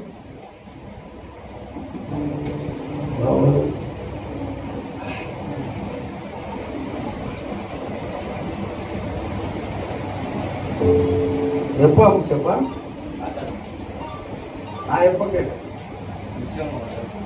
செக் பண்ணி ராத்திரி எல்லாம் பார்த்தேன். இல்லை, சரி நீயே போய் பேசி கூட்டு வரவேன்னு பார்த்தேன். என்ன சொன்னாங்க? அந்த ஆத்மா சபைக்குள்ள வர்றது உன் கையில தான். இதுவும் ஆண்டவர் குரு சொன்ன கட்டளை, குரு கொடுத்த கட்டளை. அந்த குடும்பம் இந்த சபைக்குள்ள வர்றது உன் கையில தான் இருக்கிறது. அந்த குடும்பம் சபைக்குள்ள வராத ஆயிடுச்சின்னு வைய, நீ ஆண்டவருக்கு வேலை செய்யல, நீ சிஷ்யான்னு. அத உள்ள வர்றதுக்கு நீ என்ன போராடுறியோ, நீ எவ்வளவு பிரயாசப்படுறியோ, அது உன் கையில தான் இருக்கு. அவங்க வெளித்தாள் இல்லை, குடும்பத்தார். டெய்லி போ, ஃப்ரெண்ட்ஷிப் கொடு, டெய்லி சாயங்காலத்துல போ, பேசு, பழகு, சர்ச்சை பத்தி சொல்லு, கூப்பிடு. நீ இரவும் பகலும் நீ அவங்க கான்டாக்ட்லயே இருந்தேன்னா கண்டிப்பா அந்த ஆத்மா உள்ள வந்து ரட்சிக்கப்படும்.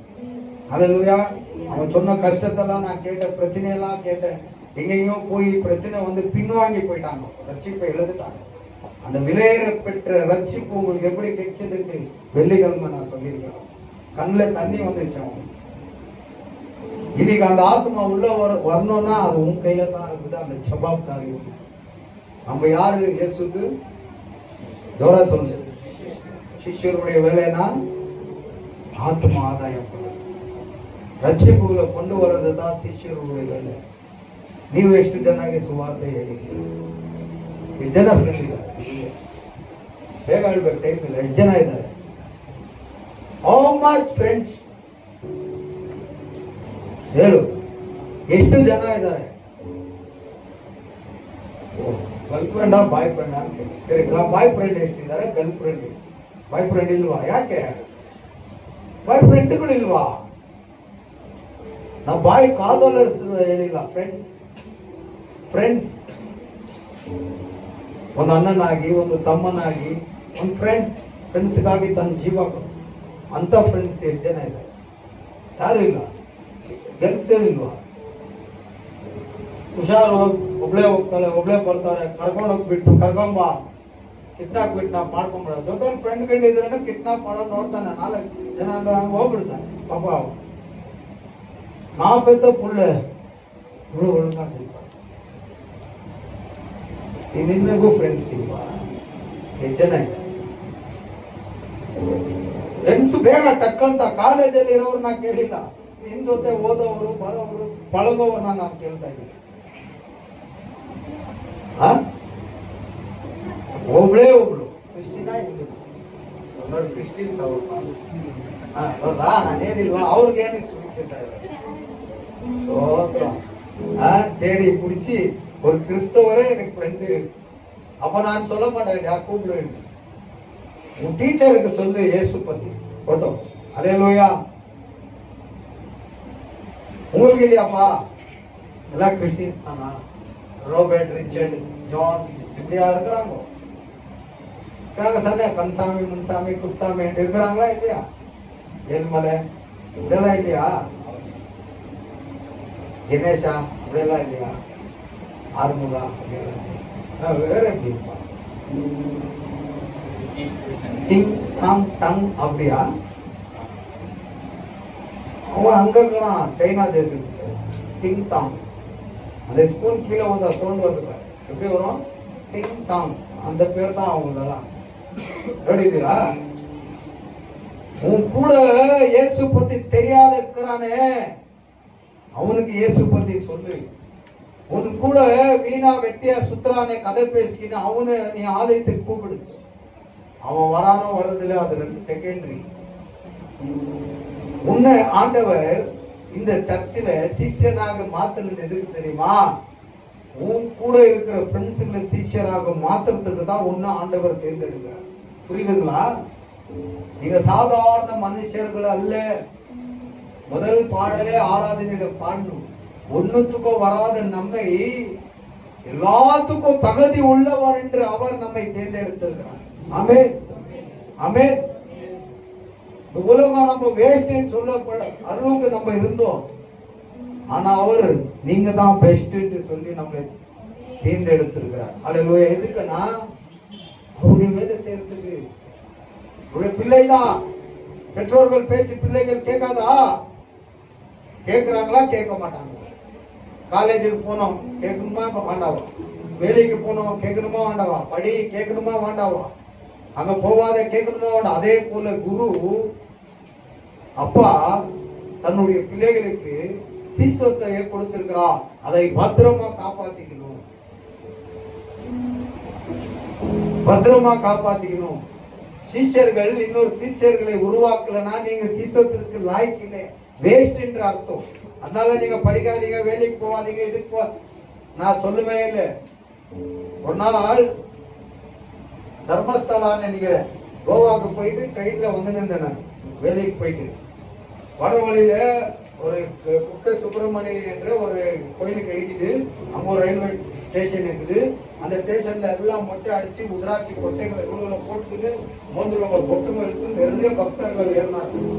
ஒரு கிட்டத்தட்ட 1:30 மணி டைம். அந்த 1:30 மணி டைம்ல ஒருத்தன் சரியா மாட்டினான் என்கிட்ட.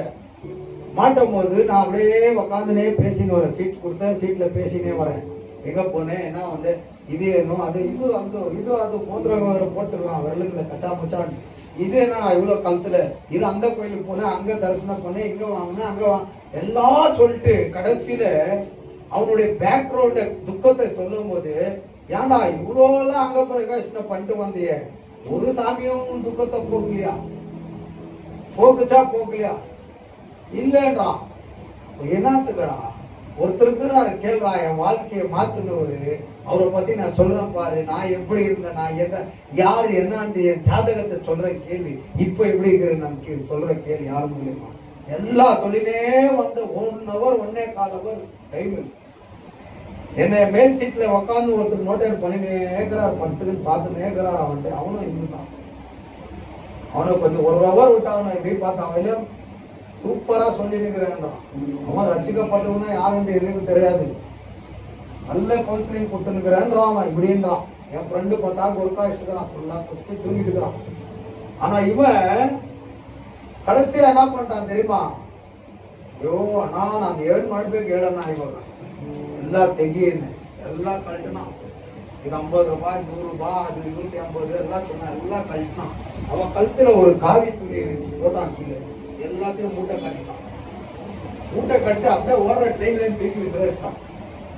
நான் இதுக்கு மேல ನನಗೆ ಇದು ಬೇಡಣ್ಣ, ನಾನು ಏನ್ ಮಾಡ್ಬೇಕು ಹೇಳಣ್ಣ, ನಿಮ್ಮೂರು ಯಾವ್ದಣ್ಣ? ನಮ್ದು ಬೆಂಗಳೂರಪ್ಪ, ಅಲ್ಲೆಲ್ಲ ನೀನು ಬರೋಕ್ಕಾಗಲ್ಲ. ನೀನು ಹೇಳ್ದಲ್ಲ ನಿಮ್ಮೂರಿಗೆ ನೆಟ್ಟಿಗೆ ಹೋಗು, ನೆಟ್ಟಿಗೆ ಹೋಗು. ನಿಮ್ಮೂರಲ್ಲಿ ಚರ್ಚೆ ಇಲ್ಲಿಲ್ವಾ? ದೊಡ್ಡದಲ್ಲ ಚಿಕ್ಕದು ಎಲ್ಲಿಲ್ವಾ? ಇದೇ ನಾನು ಒಬ್ರು ಮನೆಯಲ್ಲಿ ಮಾಡ್ತಾ ಇದ್ದಾರೆ ಪ್ರೇಯರು. ನೆಟ್ಟಿಗೆ ಆ ಪಾಸ್ಟರ್ ಹತ್ರ ಹೋಗ್ಬಿಟ್ಟು ನಾನು ಪಾಪ ಮಾಡಿದ್ದೀನಿ, ಆ ಪಾಪ ಕ್ಷಮೆಪಣೆಗಾಗಿ ನಿಮ್ಮ ಹತ್ರ ಬಂದಿದ್ದೀನಿ, ನಾನು ಯೇಸುವನ್ನು ನಂಬಬೇಕು ಅಂತ ಹೇಳು, ಅವ್ರ ರಕ್ಷಣೆ. ನಾ ಇವಾಗ ಟ್ರೈನ್ ಇಳಿದ ತಕ್ಷಣ ಫಸ್ಟ್ ಕೆಲಸ ಅದೇ, ಮನೆಗೆ ನಾನು ಹೋಗಲ್ಲ, ನೆಟ್ಟಿಗೆ ಆ ಚರ್ಚ್ ಹತ್ರ ಹೋಗ್ತೀನಿ. அல்லேலூயா.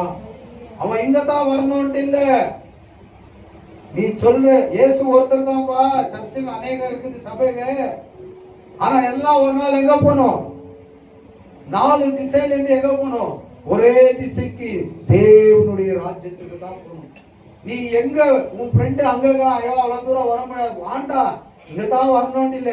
உனக்கு கொடுத்த வேலை அந்த தேவனுடைய சுவிசேஷத்தை அவனுக்கு சொன்னியா, அவன் எங்கன்னா ரட்சிக்கப்பட்டுக்கிட்டோம், அவன் எங்கன்னா ரட்சிக்கப்பட்டுக்கிட்டோம். அல்லேலூயா.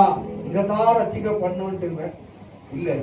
பவுல், தேவனை விரோதித்த பவுல் அநேக தேசங்களுக்கு போய் தூக்கம் இல்லாத, பசி பட்னி, அவர் நல்ல சோல்ஜர், நல்ல பேமெண்ட் வாங்கி நின்றவர், அவர் நல்ல படிப்பறிவு உள்ளவர், அவர் நல்லா படிச்சிருக்கிறவர், அவருக்கு கீழே 100 சோல்ஜர்களை வச்சு ஆழ்ந்து கொண்டிருந்தவர், அவர் கிறிஸ்தவர்களை துன்பப்படுத்தி கொண்டிருந்தவர் அவர். ஆனா என்றைக்கு இயேசு அந்த பவுலை சந்திச்சாரோ, பேசினாரோ, அன்னைக்கு அவன் இயேசுவை நம்பி எல்லா வேலைகளை உதறி தள்ளிவிட்டு சவுலா இருந்தவன் பவுலாக மாறி தேவனுடைய ஊழியத்துக்கு வந்து அநேக தேசங்களுக்கு போய், சோறு தண்ணி இல்ல, 2 நாள் பட்னி 3 நாள் பட்னி, தேசங்களுக்கு போய் சுவிசேஷம் சொல்லி சீஷர்களை உருவாக்கி அங்க ஒரு சபைகளை ஸ்தாபனம் பண்ணி அங்கங்க அந்தந்த ஊர்ல அவன் ப்ரிப்பேர் பண்ணி அங்கங்க ஒரு பாஸ்டர் ரெடி பண்ணி இந்த சபையை நடத்தி கொண்டு சொல்லி போய்கொண்டே இருந்தான். ஒரு முறை சப்படி காலை தூக்கி போட்டாங்க, அவன் மேல செத்துட்டான், தூக்கி வந்து விசிரிச்சிட்டாங்க. ஆனாலும் தேவனுடைய கிருபை இருந்ததுனால அவன் உயிரோடு இருந்தான், எழுந்து போயிட்டான். திருப்ப காயங்களை வாசி பண்ணி மீண்டும் அடிச்ச ஊருக்கே வந்து அவன் மறுபடியும் தேவனுடைய வார்த்தையை சொல்றான். அநேக முறை ஜெயில போடுறாங்க. ஜெயில கிறிஸ்தவர்களை பிடிச்சி போடுறவனே இன்னைக்கு கிறிஸ்துவுக்காக ஜெயில போய் அநேக முறை அவன் ஜெயிலுக்கு போய் தண்டனை அனுபவிக்கிறான். ஆனாலும் அந்த ஜெயில கூட அவன் சொன்ன வார்த்தை என்ன தெரியுமா? இந்த ஜெயில இருக்கிறவங்களுக்கு சுவிசேஷம் சொல்லும்படி ஆண்டவர் என்னை இங்க கொண்டு வந்தார் என்று சந்தோஷப்பட்டு அந்த ஜெயில இருக்கிற கைதிகளுக்கு தேவனுடைய நற்செய்தியை அவன் சொன்னான். அநேக சீஷர்களை ஜெயிலே அவன் உருவாக்கினான். அவங்க எல்லாம் ரிலீஸ் ஆயிட்டு வந்த பிறகு அங்கங்க அவர்கள் போய் அநேக சீஷர்களை ஸ்தாபித்தார்கள், சபைகளை ஸ்தாபித்தார்கள். அல்லேலூயா. இவங்க எல்லாம் கஷ்டப்பட்டு தாங்க, இவங்க எல்லாம் தம்முடைய இயேசுவை உயிரை கொடுத்தா, சீஷர்களோ உயிரை கொடுத்து தான் இந்த ஊழியத்தையும் இந்த நற்செய்தியும் இந்த சுவிசேஷத்தையும் இந்த சுவிசேஷத்தையும் தேவன் நம்ம கையில கொடுத்திருக்கிறார். கஷ்டம் இல்லாதது ஒண்ணும் இல்லை. விவசாயக்காரனை போய் பார், அவன் முதல் வேலையை கஷ்டப்படுறான். அவன் தோண்டணும், எல்லாம் பண்ணணும், கல்லு மண்ணு எல்லாம் பொறுக்கி போடணும், மழை வரம்பிட்ட காத்திருக்கணும், மழை வந்த பிறகு அந்த ஏற்ற மலைக்கு ஏற்ற விதைய போடுவோம். அது உடனே வளர்ந்துடாது, அதுக்கு ஒரு 6 மாசம் டைம் வெயிட் பண்ணும். அது வளர்ந்து நீக்கும் போது அதை பார்த்து சந்தோஷப்படுவான். அதே போலதான் சுவிசேஷம். விதைக்கிறது உன் கையில இருக்கிறது, இயேசு பத்தி சொல்றது உன் கையில இருக்கிறது. அது வளர்ந்து கர்த்தர் செய்வார். ஆமென். தேசங்களுக்கு போறது வாண்டாங்க, நம்ம ஏரியா இங்க இருக்குதுங்க, ஏன் ஊரா போறது? இந்த ஊர்ல இல்லாத ஜனங்களா நம்மளுக்கு தெரியாதா? நம்ம சொந்தத்துல எவ்வளவு பேர் ரட்சிக்கப்படல, நம்ம சொந்தத்துல இன்னும் எவ்வளவு பேர் இந்துவா இருக்கிறாங்க, சத்தியம் தெரியாத இருக்கிறாங்க, இயேசு பத்தி தெரியாத இருக்கிறாங்க, சொந்தக்காரங்க சொல்லாங்க, அவங்க ஏத்துக்காட்டி போட்டாங்க. அது நமக்கு தேவையில்லை. சொல்ல வேண்டிய கடமை நமது. ஆமென். நாளைக்கு அவங்க எனக்கு யாரும் அங்க சொல்லலன்னு அங்க நமக்கு எதிர்த்தா சொல்லக்கூடாது. இயேசுக்கு முன்பதாக. அல்லேலூயா. புரியுதுங்களா? சொல்ல வேண்டிய கடமை நம்முடையது. அதனால நம்மை தேவன் சீஷர்களாக அழைத்திருக்கிறார். அந்த சீசுவத்தை கொடுத்திருக்கிறார். அது கனமான வேலை. என்ன மாதிரி வேலை? கனம் உள்ளது. அது கனம் அப்படின்னா அது மரியாதை உள்ளது. அதுக்கு கௌரவம் கொடுக்கணும். நம்ம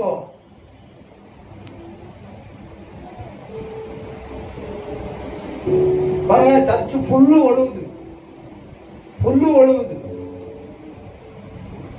அதை செய்யறதுக்கு என்னால முடியல.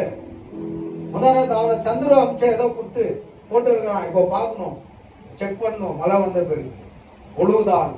மறுபடியும் ஒழுகுச்சுன்னா அதுக்கு இன்னொரு ட்ரீட்மெண்ட் கொடுக்கணும். போய் அதை ரிப்பேர் பண்றது பாத்தியம்மா அன்னைக்கு 2000 ரூபாய் கொடுத்துருக்கான். ஒரு 1000 ரூபாய் செலவு பண்ணிருக்கிறேன். இன்னொரு 1000 ரூபாய் வச்சிருக்கிறேன். அது சரியா ஆகலைன்னா அதுக்கு இன்னொரு ட்ரீட்மெண்ட் கொடுக்கணும். வெள்ளருக்கு சொல்லியிருக்கிறேன். இன்னொரு 2000 ரூபாய் செலவானாலும் பரவாயில்ல. அதுக்கு ஒரு ஆங்கிலம் கொடுத்து அது மேல ஒரு சீட்டு கூட பார்க்கலாம். உருவடிச்சு பார்க்கணும். உங்களுக்கு கொடுக்கப்பட்ட அந்த சீசுவத்தின் வேலையை பொறுப்பா செய்து கொள்ளுங்க.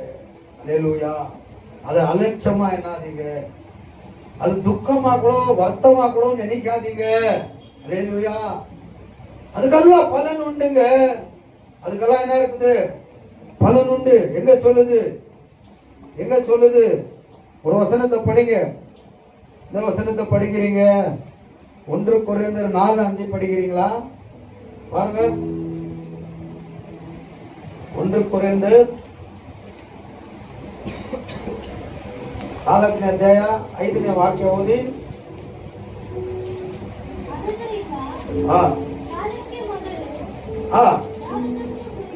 ಆದ್ದರಿಂದ ಕಾಲಕ್ಕೆ ಮೊದಲು ಯಾವುದನ್ನು ಕುರಿತು ತೀರ್ಪು ಮಾಡಬೇಡಿ. ಚೆನ್ನಾಗಿ ಗಮನಿಸಿ. ಏನ್ ಈ ಪಾಸ್ಟ್ ಹೇಳ್ತಾ ಇದಾರೆ, ನಮಗ್ ಕೆಲಸ ಕಾರ್ಯಗಳಿಲ್ಲೋ ಅಂತ ನೀವು ಮಾಡ್ಕೊಳ್ಬೇಡಿ. ನಿಮ್ಮ ಮನಸ್ಸಾಕ್ಷಿಗೆ ನೀವು ಮಾತಾಡ್ಕೊಳ್ಬೇಡಿ. ನಿಮ್ಮ ಹೃದಯದಲ್ಲಿ ನೀವು ಏನ್ ಮಾಡಬೇಡಿ, ಕಳವಳ ಪಡ್ಬೇಡಿ. புழும்பாதீங்க. எதுவும் தீர்ப்பன போகாதீங்க. இது சத்திய வார்த்தை. சபைக்கு தேவ ஆவியானவர் பேசுறார். உணர்ந்து கொள்ளுங்க. ಕಾಲಕ್ಕೆ ಮೊದಲು ಏನ್ ಮಾಡಬಾರ್ದು? ತೀರ್ಪು ಮಾಡ್ಕೊಳ್ಬೇಡಿ. ಕರ್ತನು ಬರುವ ತನಕ ತಡೆಯಿರಿ. ನೀನು ದೇವರ ಸಮ್ಮುಖಕ್ಕೆ, ದೇವರ ರಾಜ್ಯಕ್ಕೆ ಶಿಷ್ಯನಾಗಿದ್ದು ಏನೆಲ್ಲ ಪ್ರಯಾಸ ಪಡ್ತಾ ಇದೆಯಾ, ಅದ್ರ ಬಗ್ಗೆ ನೀನ್ ಚಿಂತೆ ಮಾಡಬೇಡ. ಅದ್ರ ಬಗ್ಗೆ ನೀನ್ ಕಲವಲ ಮಾಡಬೇಡ. ನಾನು ಇಷ್ಟು ಮಾಡ್ಬೇಕಾ, ನಾನು ಇಷ್ಟೆಲ್ಲ ಮಾಡ್ಬೇಕಾ, ಇಷ್ಟೆಲ್ಲ ಮಾಡಿ ವರ್ಷ ಇದನ್ನು ಮಾಡ್ಬೇಕಾ ಅಂತ ನೀವು ಕಳವಳಗೊಳ್ಬೇಡಿ. ಮಾಡಕ್ಕೆ ನಿನಗೆ ಆ ಮನಸ್ಸು ಸಂತೋಷವಾಗಿದ್ರೆ ಮಾಡು. ದುಃಖದಿಂದ ಆಗಲಿ ಬಲಾತ್ಕಾರದಿಂದ ಆಗಲಿ ನೀವು ಯಾವುದು ಮಾಡಕ್ ಹೋಗ್ಬೇಡಿ ಅಂತ ವಾಕ್ಯ ಹೇಳುತ್ತೆ. ನೀವು ಯಾವುದೇ ಮಾಡಿದ್ರೂ ಸಂತೋಷದಿಂದ ಮಾಡಿ. ಇದನ್ನ ನಾನು ದೇವರ ರಾಜ್ಯಕ್ಕಾಗಿ ಮಾಡ್ತಾ ಇದ್ದೀನಿ, ಇದು ದೇವರ ಸಭೆಗಾಗಿ ಮಾಡ್ತಾ ಇದ್ದೀನಿ ಅಂತ ನೀವು ಸಂತೋಷವಾಗಿ ಮಾಡಿ. ಇಲ್ಲಾಂದ್ರೆ ಮಾಡಕ್ಕೆ ಹೋಗ್ಬೇಡಿ. ತೀರ್ಪು ಮಾಡ್ಕೊಳ್ಬೇಡಿ. ನೀವು ಇನ್ನೊಬ್ಬರ ಹತ್ರ ಡಿಸ್ಕಸ್ ಮಾಡಬೇಡಿ. ಹೇಳ್ತದೆ ಕಾಲಕ್ಕೆ ಮೊದಲು ಏನಮ್ಮ, ಆದ ಕಾಲಕ್ಕೆ ಮೊದಲು ಯಾವುದನ್ನು ಕುರಿತು ನೀವು ತೀರ್ಪು ಮಾಡಬೇಡಿ. ಇಷ್ಟು ಕೊಡ್ಬೇಕಾ, ಅಷ್ಟು ಮಾಡ್ಬೇಕಾ, ನಾನು ಹೋಗ್ಸ್ಬೇಕು ಸರಬೇಕಾ, ನನ್ನ ಕೆಲಸ ಯಾರು ಮಾಡೋದು, ನನ್ನ ಮಕ್ಕಳು ಯಾರು ನೋಡೋದು, ತೀರ್ಪು ಮಾಡಕ್ ಹೋಗ್ಬೇಡಿ. ವೇಳೆ ನಿನಗೆ ಕೊಟ್ಟಂತ ಜವಾಬ್ದಾರಿಯನ್ನು ನೀನು ದೇವರು ಕೊಟ್ಟಿದ್ದಂತ ನೆನೆಸಿ ಆ ದೇವರಿಗಾಗಿ ನೀನು ಮನಸಾರೆ ಮಾಡುವುದಾದರೆ ಮಾಡು, ಮನಸಾರೆ ಕೊಡುವುದಾದರೆ ಕೊಡು. ಹಲ್ಲೆಲೂಯಾ. ತೀರ್ಪು ಮಾಡ್ಕೊಳ್ಬೇಡಿ. ಒಬ್ರಿಗೊಬ್ರು ತೀರ್ಪು ಮಾಡ್ಕೊಳ್ಬೇಡಿ. ತೀರ್ಪು ಕೊಡೋರು ಒಬ್ರು ಇದ್ದಾರೆ. ಯಾರು? ಯೇಸು. ಈ ಲೋಕದಲ್ಲಿ ಒಬ್ಬ ತೀರ್ಪು ಕೊಡ್ತಾನೆ, ಹೈಕೋರ್ಟ್ ಅಲ್ಲಿ ಲಂಚ ತಗೊಂಡು ಉಲ್ಟಾ ತೀರ್ಪು ಕೂಡ ಕೊಟ್ಟು ಬಿಡ್ತಾನೆ.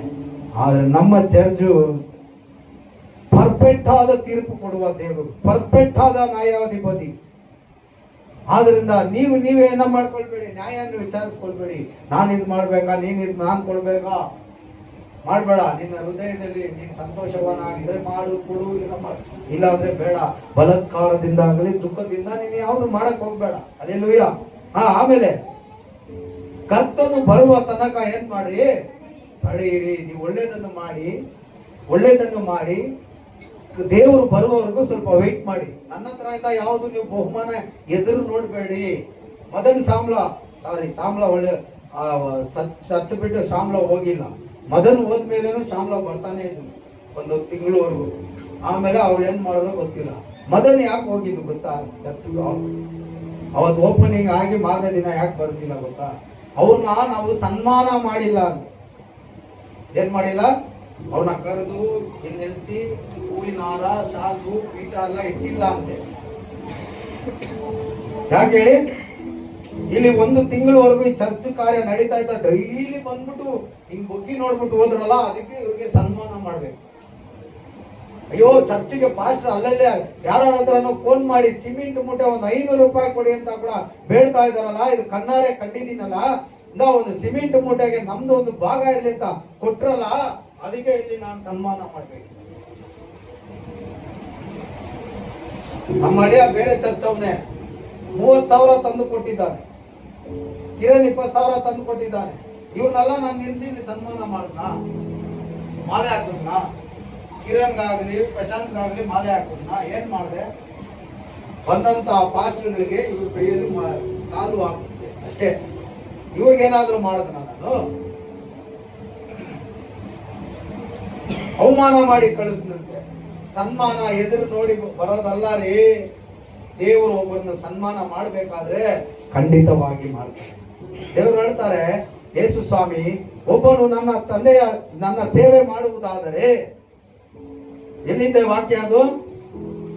ಯೋವಾನ್ 15 ತಾನೆ? ಚೆಕ್ ಅಂತ ಓದಿ. ಟೈಮ್ ಇಲ್ಲ, ಹೋಗ್ತಾ ಇದೆ ಟೈಮು. ಇನ್ನ ಮೆಸೇಜ್ಗೆ ಬಂದಿಲ್ಲ ನಾನು. ಔಟ್ಫುಟ್ ಅಲ್ಲಿ ಇದ್ದೀನಿ, ಇನ್ನ ಇನ್ಫುಟ್ ಬಂದಿಲ್ಲ ನಾನು. ಇನ್ನ ನಾನು ತಂದಿದ್ದ ವಾಕ್ಯ ಅಲ್ಲೇ ಇದೆ. ಓದಿ 15ರಲ್ಲಿ. ಒಬ್ಬನು ನನ್ನ ಸೇವೆ ಮಾಡುವುದಾದರೆ ತಂದೆಯಾದ ದೇವರು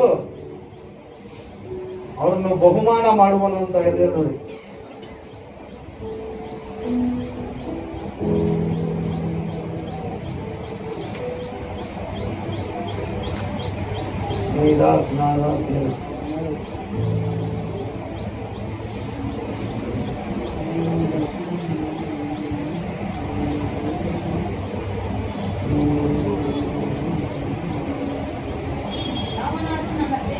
ಯಾವನಾದರೂ ನನ್ನ ಸೇವೆ ಮಾಡುವನಾದರೆ ತಂದೆ ಅವನಿಗೆ ಬಹುಮಾನ ಮಾಡುವನು. ಇದನ್ನು ನಾವು ಎದುರು ನೋಡುವವರಾಗಿರ್ಬೇಕು. ಮರ್ಯಾದೆ ಕೊಡೋದಕ್ಕೂ ಮರ್ಯಾದೆ ಕೊಡೋದು ಅದು ಬೇರೆ. ಸನ್ಮಾನ ಮಾಡೋ ವಿಷಯ ಅಲ್ಲ, ಅದು ದೇವರಿಗೆ ಸೇರಿ.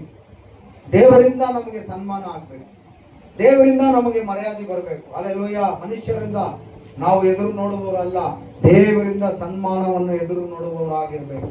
ಅಲ್ಲೆಲ್ಲೂಯ್ಯ. ಒಂದು ದಿನ ಯಾವುದೋ ಒಂದು ಮೀಟಿಂಗ್ ಕರೆದಿದ್ರು, ಹೋಗಿದ್ದೆ ನಾನು. ಎಲ್ಲ ಪಾಸ್ಟರ್ಗಳು ಹೋಗಿದ್ವಿ. ಎಲ್ಲ ಪಾಸ್ಟರ್ ಮುಂದೆ ಸೀಟಲ್ಲಿ ಕೂತ್ಕೊಂಡ್ರು. ನಾವು ಅಂತೂ ಅಷ್ಟು ದೊಡ್ಡ ಅಪಾಟೈಗರ್ ಅಲ್ಲ ಅಂತ ಹಿಂದೆ ಸೀಟಲ್ಲಿ ಕೂತಿದ್ದೆ ನಾನು. ಅಲ್ಲೆಲ್ಲೂಯ್ಯ. ಚೆನ್ನಾಗಿ ತಿಳ್ಕೊಳ್ಳಿ, ನಾವು ಸನ್ಮಾನ ಮಾಡ್ತಾರ ಅದು ಮಾಡ್ತಾರ ಅಂತ ಹೋಗಿಲ್ಲ. ಎಲ್ಲ ಮುಂದೆ ಹೋದ್ರು ದೊಡ್ಡ ಪಾಸ್ಟರ್. ನಾನು ಮಾತ್ರ ಹಿಂದೆ ಸೀಟಲ್ಲಿ ಕೂತಿದ್ದೆ. ಆದ್ರೆ ದೇವರು ಸನ್ಮಾನ ಮಾಡ್ಬೇಕಂತ ದೇವರ ಚಿತ್ತ ಇದ್ರೆ ಹಿಂದೆ ಸೀಟಲ್ಲಿ ಇದ್ದವ್ರು ನನ್ನ ಕರೆದು ಮುಂದೆ ಸನ್ಮಾನ. ಆಮೇಲೆ ಅದು ದೇವರಿಂದ ಬರಬೇಕಾದ ಸನ್ಮಾನ. ಯಾಕಂದ್ರೆ ಒಬ್ಬನು ಕ್ರಿಸ್ತನಿಗಾಗಿ ನಾವು ಶಿಷ್ಯರಾಗಿದ್ದು ಸೇವೆ ಮಾಡುವುದಾದರೆ ಅದು ದೇವರಿಂದನೇ ಸನ್ಮಾನವಾಗುತ್ತೆ. ಅಲ್ಲೆಲ್ಲೂಯ್ಯ. ಅದ ಅವ್ರು ಬಂದಿಲ್ಲ ಅಂತ ಚರ್ಚ್ ನಡೀತಾ ಇಲ್ಲ ಅಂತ ಇಲ್ಲ, ನಡೀತಾನೇ. ಅಲ್ಲೆಲ್ಲೂಯ್ಯ. Praise the Lord. ಅರ್ಥ ಆಯ್ತರ? ಆದುದರಿಂದ ದೇವರು ಕರ್ತನು ಬರುವ ತನಕ ನೀವೇನ್ ಮಾಡ್ಬೇಕು? ತಡೆಯಿರಿ. ಹಂಗಂದ್ರೆ ನಿನಗೆ ಕೊಟ್ಟಂತ ಜವಾಬ್ದಾರಿಗಳಲ್ಲಿ ನೀನು ಉತ್ಸಾಹವಾಗಿ, ಉಲ್ಲಾಸವಾಗಿ, ಸಂತೋಷದಿಂದ, ಪ್ರೀತಿಯಿಂದ ಮಾಡ್ಕೊಂಡಿರು. ಅದು ಬಿಟ್ಟು ನೀನು ಕಳವಳ ಪಟ್ಟು ಬೇಜಾರಾಗಿ ಇನ್ನೊಬ್ಬರೊಟ್ಟಿಗೆ ಡಿಸ್ಕಸ್ ಮಾಡಿ ತೀರ್ಪು ಮಾಡಬೇಡ. ತೀರ್ಪು ಕೊಡೋರು ದೇವರು ಒಬ್ಬರು. ನೀನು ಮಾಡಿದ ಒಳ್ಳೆ ಕೆಲಸಕ್ಕಾಗಿ ನೀನು ಕಾದುಕೊಂಡಿರು. ದೇವರು ಬರುವವರೆಗೂ ಕಾದುಕೊಂಡಿರು. ಆತನು ಕತ್ತಲೆ ಇರುವ ಗುಪ್ತ ಕಾರ್ಯಗಳನ್ನು ಬೆಳಕಿಗೆ ತರುವನು. ಎರಡನೇದು, ಹೃದಯದ ಯೋಚನೆಗಳನ್ನು ಪ್ರತ್ಯಕ್ಷಪಡಿಸುವನು. ಮೂರನೇದು, ಆ ಕಾಲದಲ್ಲಿ ಪ್ರತಿಯೊಬ್ಬರಿಗೆ ಬರತಕ್ಕ ಹೊಗಳಿಕೆ, ಹಾಗಂದ್ರೆ ಸನ್ಮಾನವು ಅದು ದೇವರಿಂದಲೇ ಬರುತ್ತೆ. ನನ್ನಿಂದ ಬೇಕಾ ದೇವರಿಂದ ಬೇಕಾ ನಿಮಗೆ ಸನ್ಮಾನ? ನೀವು ಮಾಡಿದ ಸೇವೆಗಾಗಿ ನೀವು ನಿಮಗೆ ಕೊಟ್ಟಂತ ಜವಾಬ್ದಾರಿಗಳನ್ನು ಪ್ರೀತಿಯಿಂದ ಮಾಡುವಂತ ವಿಷಯಕ್ಕೆ ನಾನು ಸನ್ಮಾನ ಮಾಡಬೇಕಾ ಇಲ್ಲ ದೇವರೇ ಸನ್ಮಾನ ಮಾಡಬೇಕಾ? ಹೇಳ್ರಿ ಹೇಳ್ರಿ. ನನ್ನಿಂದ ಸನ್ಮಾನಗಳು, ನನ್ನಿಂದ ಹೊಗಳಿಕೆಗಳು ನಿಮಗೆ ಬೇಕಾಗಿಲ್ಲ. ದೇವರಿಂದ ಬರಬೇಕು ಹೊಗಳಿಕೆ, ದೇವರಿಂದ ಸನ್ಮಾನ. ನೋಡಿ, ಸಾಕ್ಷಾತ್ ಆ ದೇವರೇ ನಿನಗೆ ಸನ್ಮಾನ ಮಾಡುವವರಾಗಿರ್ತಾರೆ. ನೀನು ಪಟ್ಟಂತ ಕಷ್ಟ ಇಲ್ಲಿ, ಅವರೆಲ್ಲ ಕಷ್ಟತ ಪಟ್ಟ, ಅಪೊಸ್ತಲರೆಲ್ಲ ಕಷ್ಟತ, ಶಿಷ್ಯರುಗಳೆಲ್ಲ ಕಷ್ಟತ ಪಟ್ಟರು. ಆ ಸನ್ಮಾನ ಅಲ್ಲಿ ದೇವರ ರಾಜ್ಯದಲ್ಲಿದೆ ಅಂತ ಅವ್ರು ಭರವಸೆ ಉಳ್ಳವರಾಗಿ ಅವರು ಕಷ್ಟಪಟ್ಟವರಾಗಿರ್ತಾರೆ. ಆಮೇನ್, ಹಲ್ಲೆಲೂಯ. ಎರಡನೇ ವಿಷಯ ಓದಿ. ಎರಡನೇ ವಿಷಯ ಏನು ಹೇಳುತ್ತೆ? 1 ಕೊರಿಂಥರು 9:24 ಓದಿ. 1 ಕೊರಿಂಥರು 9:24 ಓದಿ.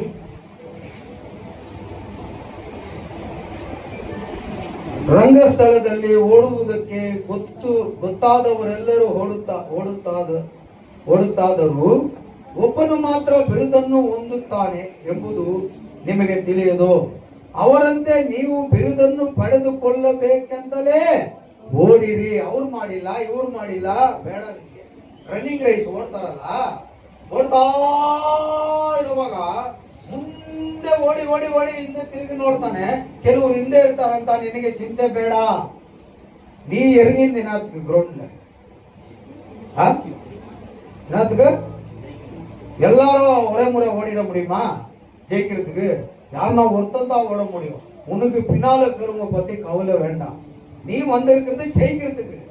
ஆமே, தோக்குறதுக்கு அல்ல. தோக்குற கவலை உனக்கு வேண்டாம். நீ எதற்காக ஓடுற? ஒரு பரிசை நீ பெற்றுக்கொள்ளும்படி நீ என்ன பண்ற? ஓடிக்கொண்டிருக்கிற. ஆமென். பவுல் சொல்றாரு, என் ஓட்டத்தை நான் ஓடிக்கொண்டிருக்கிறேன், என் லட்சியத்தை நான் தொடும் பொழுது நான் ஓடிக்கொண்டிருக்கிறேன். எனக்காக ஒரு பரிசு காத்திருக்கிறது, அதற்காக நான் ஓடிக்கொண்டிருக்கிறேன். பரிசு பெறணும்னு ஓடணும். ஐயோ பின்னாடி ஸ்லோவா வரானேன்னு நீ ஸ்லோ போனா நீ தோத்துருவே. அல்லேலூயா. அப்ப தேவன் கொடுத்த இந்த வேலையில அந்த லக்கையை தொடர மட்டும் நம்ம என்ன பண்ணோம்? ஓடிக்கொண்டே இருக்கணும். அப்படின்னா பிரயாசப்பட்டாதான் கெலிக்க முடியும். அவன் பண்ணல, இவன் பண்ணல, அவன் அதெல்லாம் வேண்டாம். உனக்கு என்ன கொடுக்கப்பட்டது? நீ ஜெயிக்கிற மட்டும் நீ ஓடணும். உனக்கு சன்மானம் என்கிட்ட இருந்து இல்ல, சாட்சாத் அந்த தேவன் இடத்துல உனக்கு சன்மானம். ஆமென். நான் கூட ஒரு வேலை சொல்லிடுவேன், நான் ஓட்டம் ஓடிட்டார், இவர் போய் சன்மானம். தேவன் அப்படி சொல்ல மாட்டார். அவர் நல்ல நியாயாதிபதி, நேர்மையான தீர்ப்பு எடுக்கிறவர். ஆமென். புரியுதுங்களா? சில ஸ்கூல்ல காலேஜ்ல எல்லாம் வேற ஆப்போசிட் எல்லாம் வந்து கேமுக்கு விளையாடுவாங்க. நானும் போயிருக்கிறேன். அந்த மாதிரி ஹாஸ்டல்ல இருக்கும்போது நாங்க ஜெயிச்சிருந்தா கூட தோத்துட்டோம் தான் கணக்கு கொடுப்பாங்க. ஏன்னா அவங்க காலேஜ், அவங்க ஸ்கூலுக்கார தான் ஜெயிக்கணும்.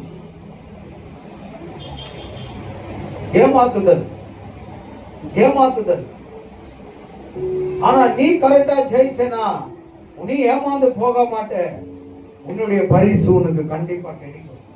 சிஷ்யர்கள் எல்லாம் அதை நோக்கித்தான் ஓடினார்கள். ஆமென், ஆமென் சொல்லுவோமா? அப்புறம் என்ன சொல்லுது இந்த வசனம்? ಅದರಲ್ಲಿ ಹೋರಾಡುವವರು ಎಲ್ಲರೂ ಎಲ್ಲಾ ವಿಷಯಗಳಲ್ಲಿ ವಿಪರೀತರಾಗುತ್ತಾರೆ. ಅವರು ಬಾಡಿ ಹೋಗುವ ಜಯಮಾಲಿಕೆಯನ್ನು ಹೊಂದುವುದಕ್ಕೆ ಸಾಧನೆ ಮಾಡುತ್ತಾರೆ.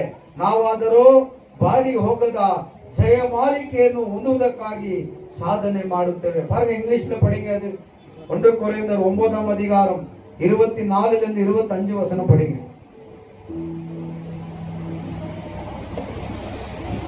படிங்க, ஓதுரு, எல்லாம் படிங்க.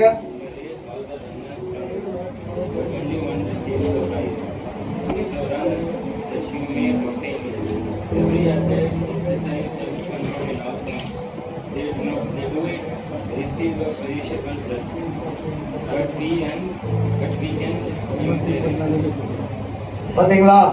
உலகத்துக்கும் தேவனுடைய ராஜ்யத்துக்கும் ஆண்டவர் வித்தியாசத்தை ஏற்படுத்தி இருக்கிறார். உலகத்தார் ஓடுறாங்க, அது அழிந்து போகிற கிஃப்டுக்காக ஓடுகிறார்கள். என்னது? ஒரு மாலை போடுறாங்க, ஒரு சாதனை பண்ணா ஒரு மாலை போடுறான், அது அப்படியே இருந்துருமா? அது என்ன ஆயிடும்? ஒரு பூ மாலை போடுறாங்கப்பா, எத்தனை வந்து ஷோகேஸ்ல வைக்க முடியுமா? என்னாவும் காஞ்சி கீஞ்சி கெட்டு போயிடும். அதுக்காக ஓடுறாங்க உலகத்தார். ஆனா நாம் கெட்டு போகாத ஜெயமாலையை பெற்றுக்கொள்ள வேண்டும், கிஃப்டை பெற்றுக்கொள்ள வேண்டும் என்று நாம் ஓடுகிறோம். புரியுதுங்களா? புரியுதಾ?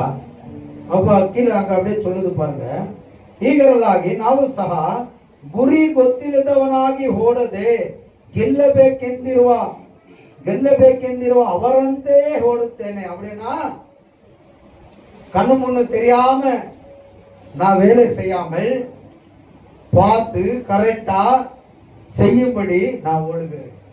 ஒருத்தன் ஓடுறான், அவனுக்கு எந்த ஓடு எண்டிங் ஜெயம் அது தெரியாம ஓடினுக்கிறான். நாம் அப்படி ஓடாதபடிக்கு அந்த ஓட்டம் எதுக்காக, அந்த ஓட்டம் யாருக்காக, இந்த ஓட்டத்துல நமக்கு என்ன கிடைக்குது, இந்த ஓட்டத்தினால தேவனுக்கு ராஜ்யத்துக்கு என்ன பிரயோஜனம் என்று சொல்லி நாம் ಓಡುವವರಾಗ ಕಾಣಪಡணும். அல்லேலೂಯಾ. ದೇವರೊಳಗೆ ನಾವು ಸಹ ಗುರಿ ಗೊತ್ತಿಲ್ಲದವನಾಗಿ ಓಡದೆ, ನಾನು ಏನಕ್ಕೆ ಇದು ಮಾಡ್ತಾ ಇದ್ದೀನಿ, ನಾನು ಏನಕ್ಕೆ ಸಭೆ ಕೆಲಸ ಮಾಡ್ತಾ ಇದ್ದೀನಿ, ನಾನು ಏನಕ್ಕೆ ಸುವಾರ್ತೆ ಸಾರಕ್ಕೆ ಹೋಗ್ತಾ ಇದ್ದೀನಿ, ನಾನು ಏನಕ್ಕೆ ಆದಾಯ ಮಾಡ್ಬೇಕಂತ ಗೊತ್ತಿಲ್ದಿರ ನೀನು ಮಾಡಬೇಡ. ಎಲ್ಲ ತಿಳ್ಕೋ. ದೇವರು ಹೇಳಿದ್ದಾರೆ, ಇದು ಮಾಡಲೇಬೇಕಂತ ಗುರು ಹೇಳಿದ್ದಾರೆ. ನಮ್ಮನ್ನು ಆರಿಸಿ ತೆಗೆದು ಶಿಷ್ಯರಾಗಿ ಮಾಡಿದ ದೇವರ ಆಜ್ಞೆ ಇದು ಅಂತ ತಿಳಿದುಕೊಂಡು ಮಾಡುವವರಾಗಿರ್ರಿ. ಹಲ್ಲೆಲೂಯಾ. ಹೋದ ವಾರ ನೋಡುತ್ತೇವೆ, ದೇವರ ಆತ್ಮ ಕಾಣಿಕೆ ಬಗ್ಗೆ ಮಾತಾಡ್ತಾರೆ. ಸಭೆಯವರು ಕಾಣಿಕೆ ಯಾವ ರೀತಿಯಲ್ಲಿ ಅರ್ಪಿಸಬೇಕು. ಈ ವಾರ ದೇವರು ತನ್ನ ಶಿಷ್ಯರು ಯಾವ ರೀತಿ ದೇವರ ರಾಜ್ಯಕ್ಕಾಗಿ ಪ್ರಯಾಸ ಪಡಬೇಕು, ಓಡಬೇಕು, ಮಾಡಬೇಕು ಅಂತ ಇವತ್ತು ಪರಿಶುದ್ಧಾತ್ಮರು ಸಭೆಗೆ ಮಾತಾಡ್ತಾ ಇದ್ದಾರೆ. ಹಲ್ಲೆಲೂಯಾ. ಅರ್ಥ ಮಾಡ್ಕೊಳ್ಳಿ. ಲೋಕದಲ್ಲಿ ನಾವು ತಗೊಂಡು ಬಂದಿದ್ದೇನಿಲ್ಲ, ಹೋಗುವಾಗ ತಗೊಂಡು ಹೋಗೋದೇನಿಲ್ಲ.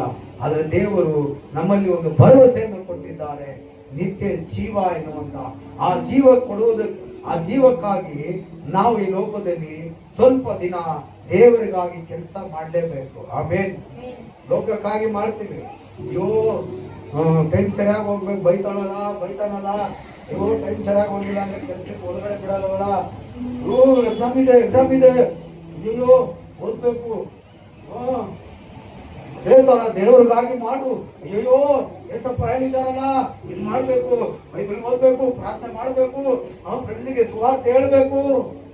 ಫ್ರೆಂಡು ನೀನು ಹುಡ್ಕೊಂಡು ಹೋಗ್ಬೇಡ, ಫ್ರೆಂಡು ನಿನ್ನ ಹುಡ್ಕೊಂಡು ಬರೋ ಹಾಗೆ ನಡೆದುಕೋ. ಹಲ್ಲೆಲೂಯಾ. ಫ್ರೆಂಡನ್ನ ಹುಡ್ಕೊಂಡು ನೀನು ಅವನ ಮನೆ ಹತ್ರ ಹೋಗ್ಬೇಡ, ಅವನ್ ನಿನ್ನ ಹುಡ್ಕೊಂಡ್ ಬರ್ಬೇಕು ನಿನ್ ಮನೆ ಹತ್ರ. ಆ ತರ ಫ್ರೆಂಡ್ಶಿಪ್ ಮಾಡು. ಹಲ್ಲೆಲೂಯಾ. ಅರ್ಥ ಆಯ್ತಾ? ಓದ್ಬೇಕು, ಬೈಲಾಕ್ಬಿಡ್ತೀನಿ, ಲೋಕದ ಕಾರ್ಯದಲ್ಲಿ ಇಷ್ಟು ಭಯ ಇಟ್ಕೊಂಡಿದೆಯಲ್ಲ, ದೇವ್ರ ರಾಜ್ಯಕ್ಕೆ ಹೋಗ್ಬೇಕು, ಏನ್ ಮಾಡ್ಬೇಕು? ದೇವ್ರು ಹೇಳಿದೆಲ್ಲ ಮಾಡಿದ್ರೇನೆ ದೇವ್ರ ರಾಜ್ಯ. ಗೆಟ್ ಔಟ್ ಮಾಡ್ಬಿಟ್ರೆ ಏನ್ ಮಾಡ್ದ? ಆ ಭಯ ಇರ್ಲಿ ನಿನ್ಗೆ. ದೇಹವನ್ನು ಕೊಂದು ಆತ್ಮವನ್ನು ಕೊಲ್ಲಲಾರದಿಗೆ ಎದುರು ಬದಲು ದೇಹ ಆತ್ಮ ಎರಡನ್ನು ಕೊಲ್ಲುವ ದೇವರಿಗೆ ನೀನು ಎದುರು. ಹಲ್ಲೆಲೂಯಾ. ಸ್ವಲ್ಪ ಆದ್ರೆ ಎದುರು. ಮುಸ್ಲಿಂ ಅವರು ಎಷ್ಟು ಭಯ ಬೀಳ್ತಾರೆ, ಅಲ್ಲ ಕಣ್ಣು ಚುಚ್ಚು, ಅಲ್ಲ ಹೊಡೆದು ಬಿಡ್ತಾರೆ. ಏಸು ನೀನು ತಪ್ಪು ಮಾಡಿದ್ರು ಹೊಡೆಯಲ್ಲ, ಆ ಧೈರ್ಯನೇ ನಿನಗೆ ನನಗೆ ಅಲ್ವಾ? ಆ ಮೀಟ್ರಲ್ಲೇ ಓಡ್ತಾ ಇದ್ದೆ ನಮ್ದು ಟ್ರಾವೆಲ್. ಅವಾಗ ಬೀಳ್ತಾ ಇದ್ದಿದ್ರೆ ಅಂತ ಕರೆಕ್ಟ್ ಆಗಿರ್ತಾರೆ. ಬೀಳಕ್ಕಲ್ಲ ಏಸು ಬಂದಿದ್ದು, ಬೀಳಿಸ್ಕೊಳ್ಳುವುದಕ್ಕೆ ಏಸು ಬಂದಿದ್ದು. ಆತನ ಬಾಸುಂಡೆಗಳ ಒದೆಯಿಂದ ನಾವು ಸುಖವಾದ್ರಿ. ಅದ ಅರ್ಥ ಹಂಗೆ. ತನ್ನ ಹೊಡೆದ ಏಟಿಗೆ ಅಲ್ಲಲ್ಲಿ ಕೂತ್ಕೊಂಡ್ಬಿಡ್ತಲ್ಲ ಗುಡ್ಡೆ ಬಾಸುಂಡೆ, ಆತನು ಆ ಬಾಸುಂಡೆ ತಿಂದಿದ್ರಿಂದಾನೇ ನಾವು ಸುಖವಾಗಿದ್ದೀವಿ. ಮಾಡಿದ್ರೆ ನಾವು ನೆಮ್ಮದಿಯಾಗಿದ್ದೀವಿ. ದೇವರು ದಂಡಿಸುವ ದೇವರಲ್ಲ, ತಿದ್ದಿಸುವಂತ ದೇವರು. ದೇವರು ಕೋಪಿಸಿಕೊಳ್ಳೋ ದೇವರಲ್ಲ, ಬುದ್ಧಿ ಹೇಳುವಂತ ದೇವರು ನಮ್ಮ ದೇವರು. ಆಮೇನ್. ಹಲ್ಲೆಲೂಯಾ. ಅರ್ಥ ಆಯ್ತಾ? ಅದಕ್ಕೆ ನಾವು ಎಲ್ಲಿ ಮಾಡ್ತಾ ಇದೀವಿ, ಹೇಗೆ ಮಾಡ್ತಾ ಇದೀವಿ ಅಂತ ಗುರಿ ಗೊತ್ತಿಲ್ದಿರ ಮಾಡಕ್ ಹೋಗ್ಬೇಡ. ಆ ಗುರಿ ಯಾವ್ದಂತ ಗುರುತಿಟ್ಟುಕೊಂಡು ದೇವರ ಸೇವೆ ಮಾಡ್ರಿ. ಜವಾಬ್ದಾರಿಗಳನ್ನು ತೆಗೆದುಕೊಳ್ಳ್ರಿ. ನೀವು ಮನುಷ್ಯರಿಗೆ ಸೇವೆ ಮಾಡಲ್ಲ, ನೀವು ದೇವರಿಗೆ ಸೇವೆ ಮಾಡ್ತಾ ಇದ್ದೀರಾ? ನಿಮ್ಮನ್ನು ರೂಪಿಸಿದ ದೇವರಿಗೆ, ನಿಮ್ಮಲ್ಲಿ ಇರುವಂತ ಜೀವ ಶ್ವಾಸ ಕೊಟ್ಟ ದೇವರಿಗೆ, ನೀನು ಸುಖ ಬಲ ಆರೋಗ್ಯದಿಂದ ಇದೆಯಲ್ಲ, ಆ ದೇವರಿಗೆ, ಭೂಮಿ ಆಕಾಶ ಸರ್ವ ಸೃಷ್ಟಿಗೆ ಯಜಮಾನರಿಗೆ ನೀವು ಸೇವೆ ಮಾಡ್ತೀರಂತ ತಿಳಿದುಕೊಂಡು ನೀವು ಸೇವೆ ಮಾಡ್ರಿ ಅಂತ ಈ ವಾಕ್ಯ ಹೇಳ್ತಾ ಇತ್ತು.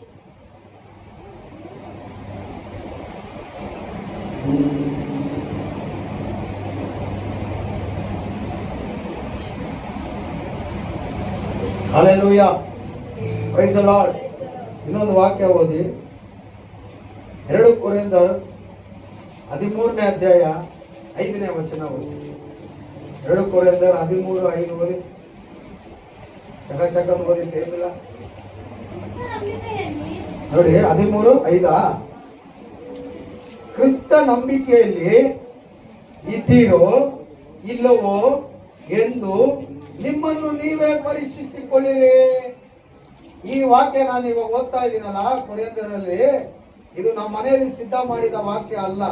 ಬೇಕಾದ್ರೆ ನಾನು ಡೈರಿ ನೀವು ಚೆಕ್ ಮಾಡ್ಕೊಳ್ತೀನಿ, ಇದರಲ್ಲಿ ಇಲ್ಲ. ಇಲ್ಲಿ ಬಂದು ನಾನು ಧ್ಯಾನ ಮಾಡಿದಂತ ವಾಕ್ಯ, ಇಲ್ಲಿ ನನಗೆ ಪರಿಶುದ್ಧ ಆತ್ಮ ಕೊಟ್ಟಂತ ವಾಕ್ಯನ ಬೈಬಲಲ್ಲೇ ಬಂದಿತ್ತು. ಹಲ್ಲೆಲೂಯಾ. ನೋಡಿ, ಕ್ರಿಸ್ತ ನಂಬಿಕೆಯಲ್ಲಿ ಇದ್ದೀರೋ ಇಲ್ಲವೋ ಎಂದು ನಿಮ್ಮನ್ನು ನೀವೇ ಪರೀಕ್ಷಿಸಿಕೊಳ್ಳಿರಿ, ಚೆಕ್ ಮಾಡ್ಕೊಳ್ರಿ. ಕ್ರಿಸ್ತ ನಂಬಿಕೆಯಲ್ಲಿ ಒಬ್ಬನು ಇರುವುದಾದರೆ ಅವನು ನೂತನ ಸೃಷ್ಟಿಯಾದನಂತ ವಾಕ್ಯ ಹೇಳುತ್ತೆ. ಹಳೆದೆಲ್ಲ ಹೋಯ್ತು, ಅವನು ಹೊಸ ಮನುಷ್ಯ. ಹಳೆ ಮನುಷ್ಯ ಹೇಗಿದ್ದ? ಹಳೆ ಮನುಷ್ಯ ಹೇಗಿದ್ದ? ಹೊಟ್ಟೆ ಉರಿ, ಕೋಪ, ಚಾಡಿ, ಜಗಳ, ಇನ್ನೊಬ್ಬರನ್ನ ನೋಡಿದ್ರೆ ಆಗ್ತಾ ಇದ್ದಿಲ್ಲ, ಇನ್ನೊಬ್ಬರ ಬಗ್ಗೆ ತಪ್ಪಾಗಿ ಮಾತಾಡೋದು ಹಳೆ ಮನುಷ್ಯ. ಅವನು ಕ್ರಿಸ್ತನ ರಕ್ತದಲ್ಲಿ ತೊಳೆದು ಹೊಸದಾಗಿ ಹುಟ್ಟಿದವನು, ಹೊಸ ಸೃಷ್ಟಿ. ಹಳೆದೆಲ್ಲ ಏನಾಗುತ್ತೆ? ಹೋಯ್ತು. ಹೊಸ ಮಗನಾಗಿ ದೇವರಿಗೆ, ಹೊಸ ಶಿಷ್ಯನಾಗಿ ಅವನೇನಾಗಿರ್ಬೇಕು? ಮಾರ್ಪಡುವವನಾಗಿರ್ಬೇಕು. ಆದ್ರಿಂದ ನಾವು ಸೇವೆ ಯಾರಿಗಾಗಿ ಮಾಡ್ತೀವಿ, ಯಾತಕ್ಕೆ ಮಾಡ್ತಾ ಇದ್ದೀವಿ, ಯಾಕೆ ಮಾಡಬೇಕು, ಯಾರು ಹೇಳಿದ್ದು, ಹೇಗೆ ಮಾಡಬೇಕು, ಇದನ್ನು ತಿಳಿದುಕೊಂಡಿರೋ ಮನುಷ್ಯನಿಗೆ ಹೇಳುವಂತ ಮಾತೇ ಇದು. ನೀವು ಕ್ರಿಸ್ತನ ನಂಬಿಕೆಯಲ್ಲಿ ಇದ್ದೀರೋ ಇಲ್ವೋ? ನಂಬಿಕೆ ನಂಬಿಕೆ ನಂಬಿಕೆ ಇಲ್ಲ. ನಂಬಿಕೆಯಿಂದ ದೇವರನ್ನು ಮೆಚ್ಚಿಸಕ್ಕಾಗಲ್ಲ. ಕ್ರಿಯೆಗಳು ಇರಬೇಕು. ಏನಿರ್ಬೇಕು? ಕ್ರಿಯೆ ಅಂದ್ರೆ ಏನು? ಮಾಡಿ ತೋರಿಸು. ನನಗೆ ಯೇಸು ಮೇಲೆ ನಂಬಿಕೆ ಇದೆ, ಯೇಸು ಮೇಲೆ ನಂಬಿಕೆ. ಆ ನಂಬಿಕೆ ನಿನ್ನಿಂದ ಬಂದಿದ್ದಲ್ಲ. ಆ ನಂಬಿಕೆಯನ್ನು ದೇವರ ಆತ್ಮ ನಿನ್ನಲ್ಲಿ ಏನ್ ಮಾಡಿದ್ರು? ಹುಟ್ಟಿಸಿ ಆ ನಂಬಿಕೆಯ ವಿಷಯವಾದ ಕಾರ್ಯಗಳನ್ನು ಪೂರ್ತಿ ಮಾಡಿದವನು ದೇವರೇ. ಆದ ನಂಬಿಕೆಯಲ್ಲಿ ತಕ್ಕ ಕ್ರಿಯೆಗಳು ಇಲ್ಲ ಅಂದರೆ ನೀನು ಕ್ರಿಸ್ತನವನೇ ಅಲ್ಲ, ನೀನು ದೇವರ ಶಿಷ್ಯರು ಅಲ್ಲ, ನೀವು ದೇವರ ಮಕ್ಕಳು ಅಲ್ಲ, ನೀವು ದೇವರಿಗೆ ಸ್ನೇಹಿತರು ಅಲ್ಲ. ಹಲ್ಲೆಲೂಯಾ. ಅದಕ್ಕೆ ಪೌಲನು ಹೇಳ್ತಾನೆ, ಆ ಕೊರಿಂಥ ಸಭೆಯವರು ಈ ರೀತಿ ಮಾಡ್ತಾ ಇದ್ರು ಕೆಲವರು. ಇದನ್ನು ದೇವರ ಆತ್ಮನು ಪೌಲನಿಗೆ, ಚೆನ್ನಾಗಿ ಗಮನಿಸಿ, ಇದನ್ನು ದೇವರ ಆತ್ಮನು ಪೌಲನಿಗೆ ತಿಳಿಸ್ತಾರೆ. ಆ ಸಭೆಯವರನ್ನು ಖಂಡಿಸು.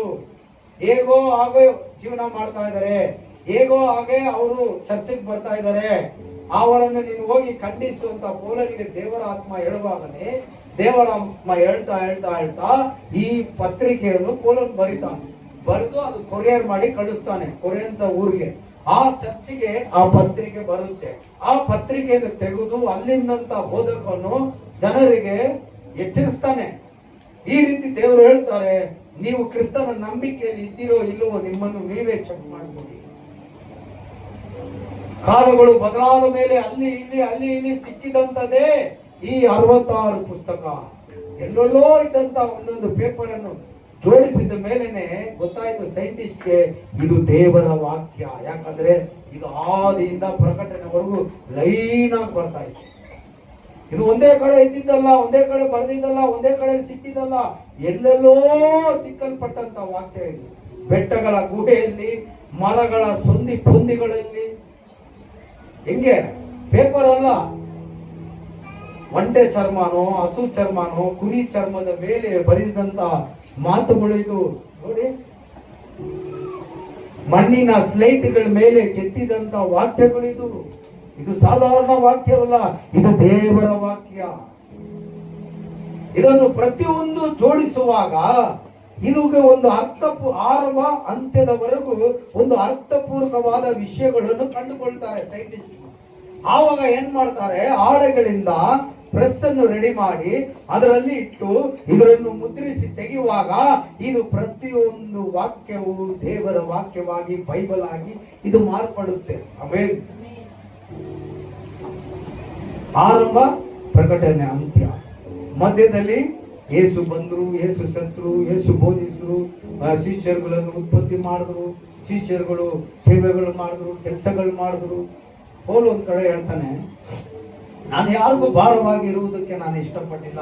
ನನ್ನ ಕೈಯಿಂದ ನಾನು ದುಡಿದು ಅನೇಕರಿಗೆ ನಾನು ಸಹಾಯ ಮಾಡಿನೇ ಈ ಸೇವೆಯನ್ನು ನಾನು ಮಾಡ್ತಾ ಇದ್ದೀನಿ. ಅವ್ನು ಮಾಡ್ತಾ ಇದ್ದೀನಿ ಕೆಲಸ ಏನಂದ್ರೆ ಮನೆ ಕಟ್ಟೋ ಕೆಲಸ, ಅಂದ್ರೆ ಗುಡಿಸಿ. ಈ ಟೈಟನಿಂಗು ಗೊತ್ತಲ್ಲ, ಟೈಟನಿಂಗು ಮರ ನೋಡಿದ್ದೀರಾ? ನಿಮ್ ಬಾಯಲ್ಲಿ ಲಡ್ಡು ಇಲ್ಲ, ಟೈಟನಿಂಗು ಗೊತ್ತಿಲ್ವಾ? ನೋಡಿದೀರಾ? ನೋಡಿ ಸರಿ, ಪಾತ್ರಕರಿಲ್ಲ. ಟಾಟಿನಿಂಗು தெரியாதா? அந்த ராத்திரி 11 மணி டாட்டினிங்கோ ಅಡಿ ವಿತ್ತನವರ தெரியாதா? வெகில்ತೆ ಸೀಸನ್ ಇದು ಟಾಟಿನಿಂಗು ಗೊತ್ತಿಲ್ವಾ?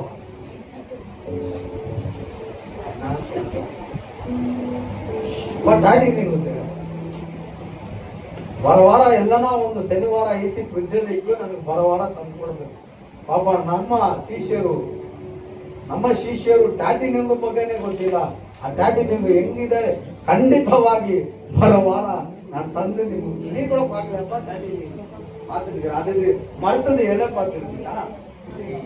ஒரு மாதிரி அந்த இலையில அந்த காலத்துல என்ன பண்ணிருந்தாங்க, குடிசில் கட்டுவாங்க, ஜோபடி போடுவாங்க. ನುಂಗು ಗೊತ್ತಿಲ್ವಾ? ನುಂಗು ಗೊತ್ತಿಲ್ವಾ?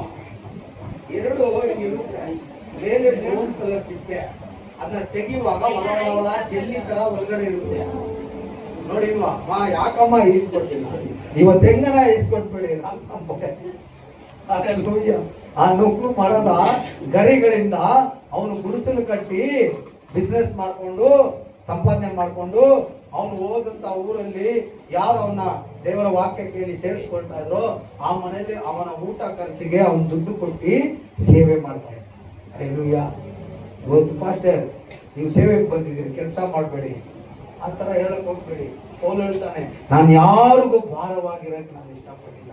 ನನ್ನ ಕೈಯಾರೆ ನಾನು ದುಡಿದು ಈ ಸೇವೆಯಲ್ಲಿ ಅನೇಕರಿಗೆ ಸಹಾಯ ಮಾಡಿ ಸೇವೆ ಮಾಡ್ತಾ ಇದ್ದೀನಿ. ಆಮೇಲೆ ಪೌಲನ ಹಾಗೆ ನಾನು ಸೇವೆ ಮಾಡ್ತಾ ಇದ್ದೀನಿ, ಕೆಲಸ ಮಾಡ್ಕೊಂಡು ಸೇವೆ ಮಾಡ್ತಾ ಇದ್ದೀನಿ.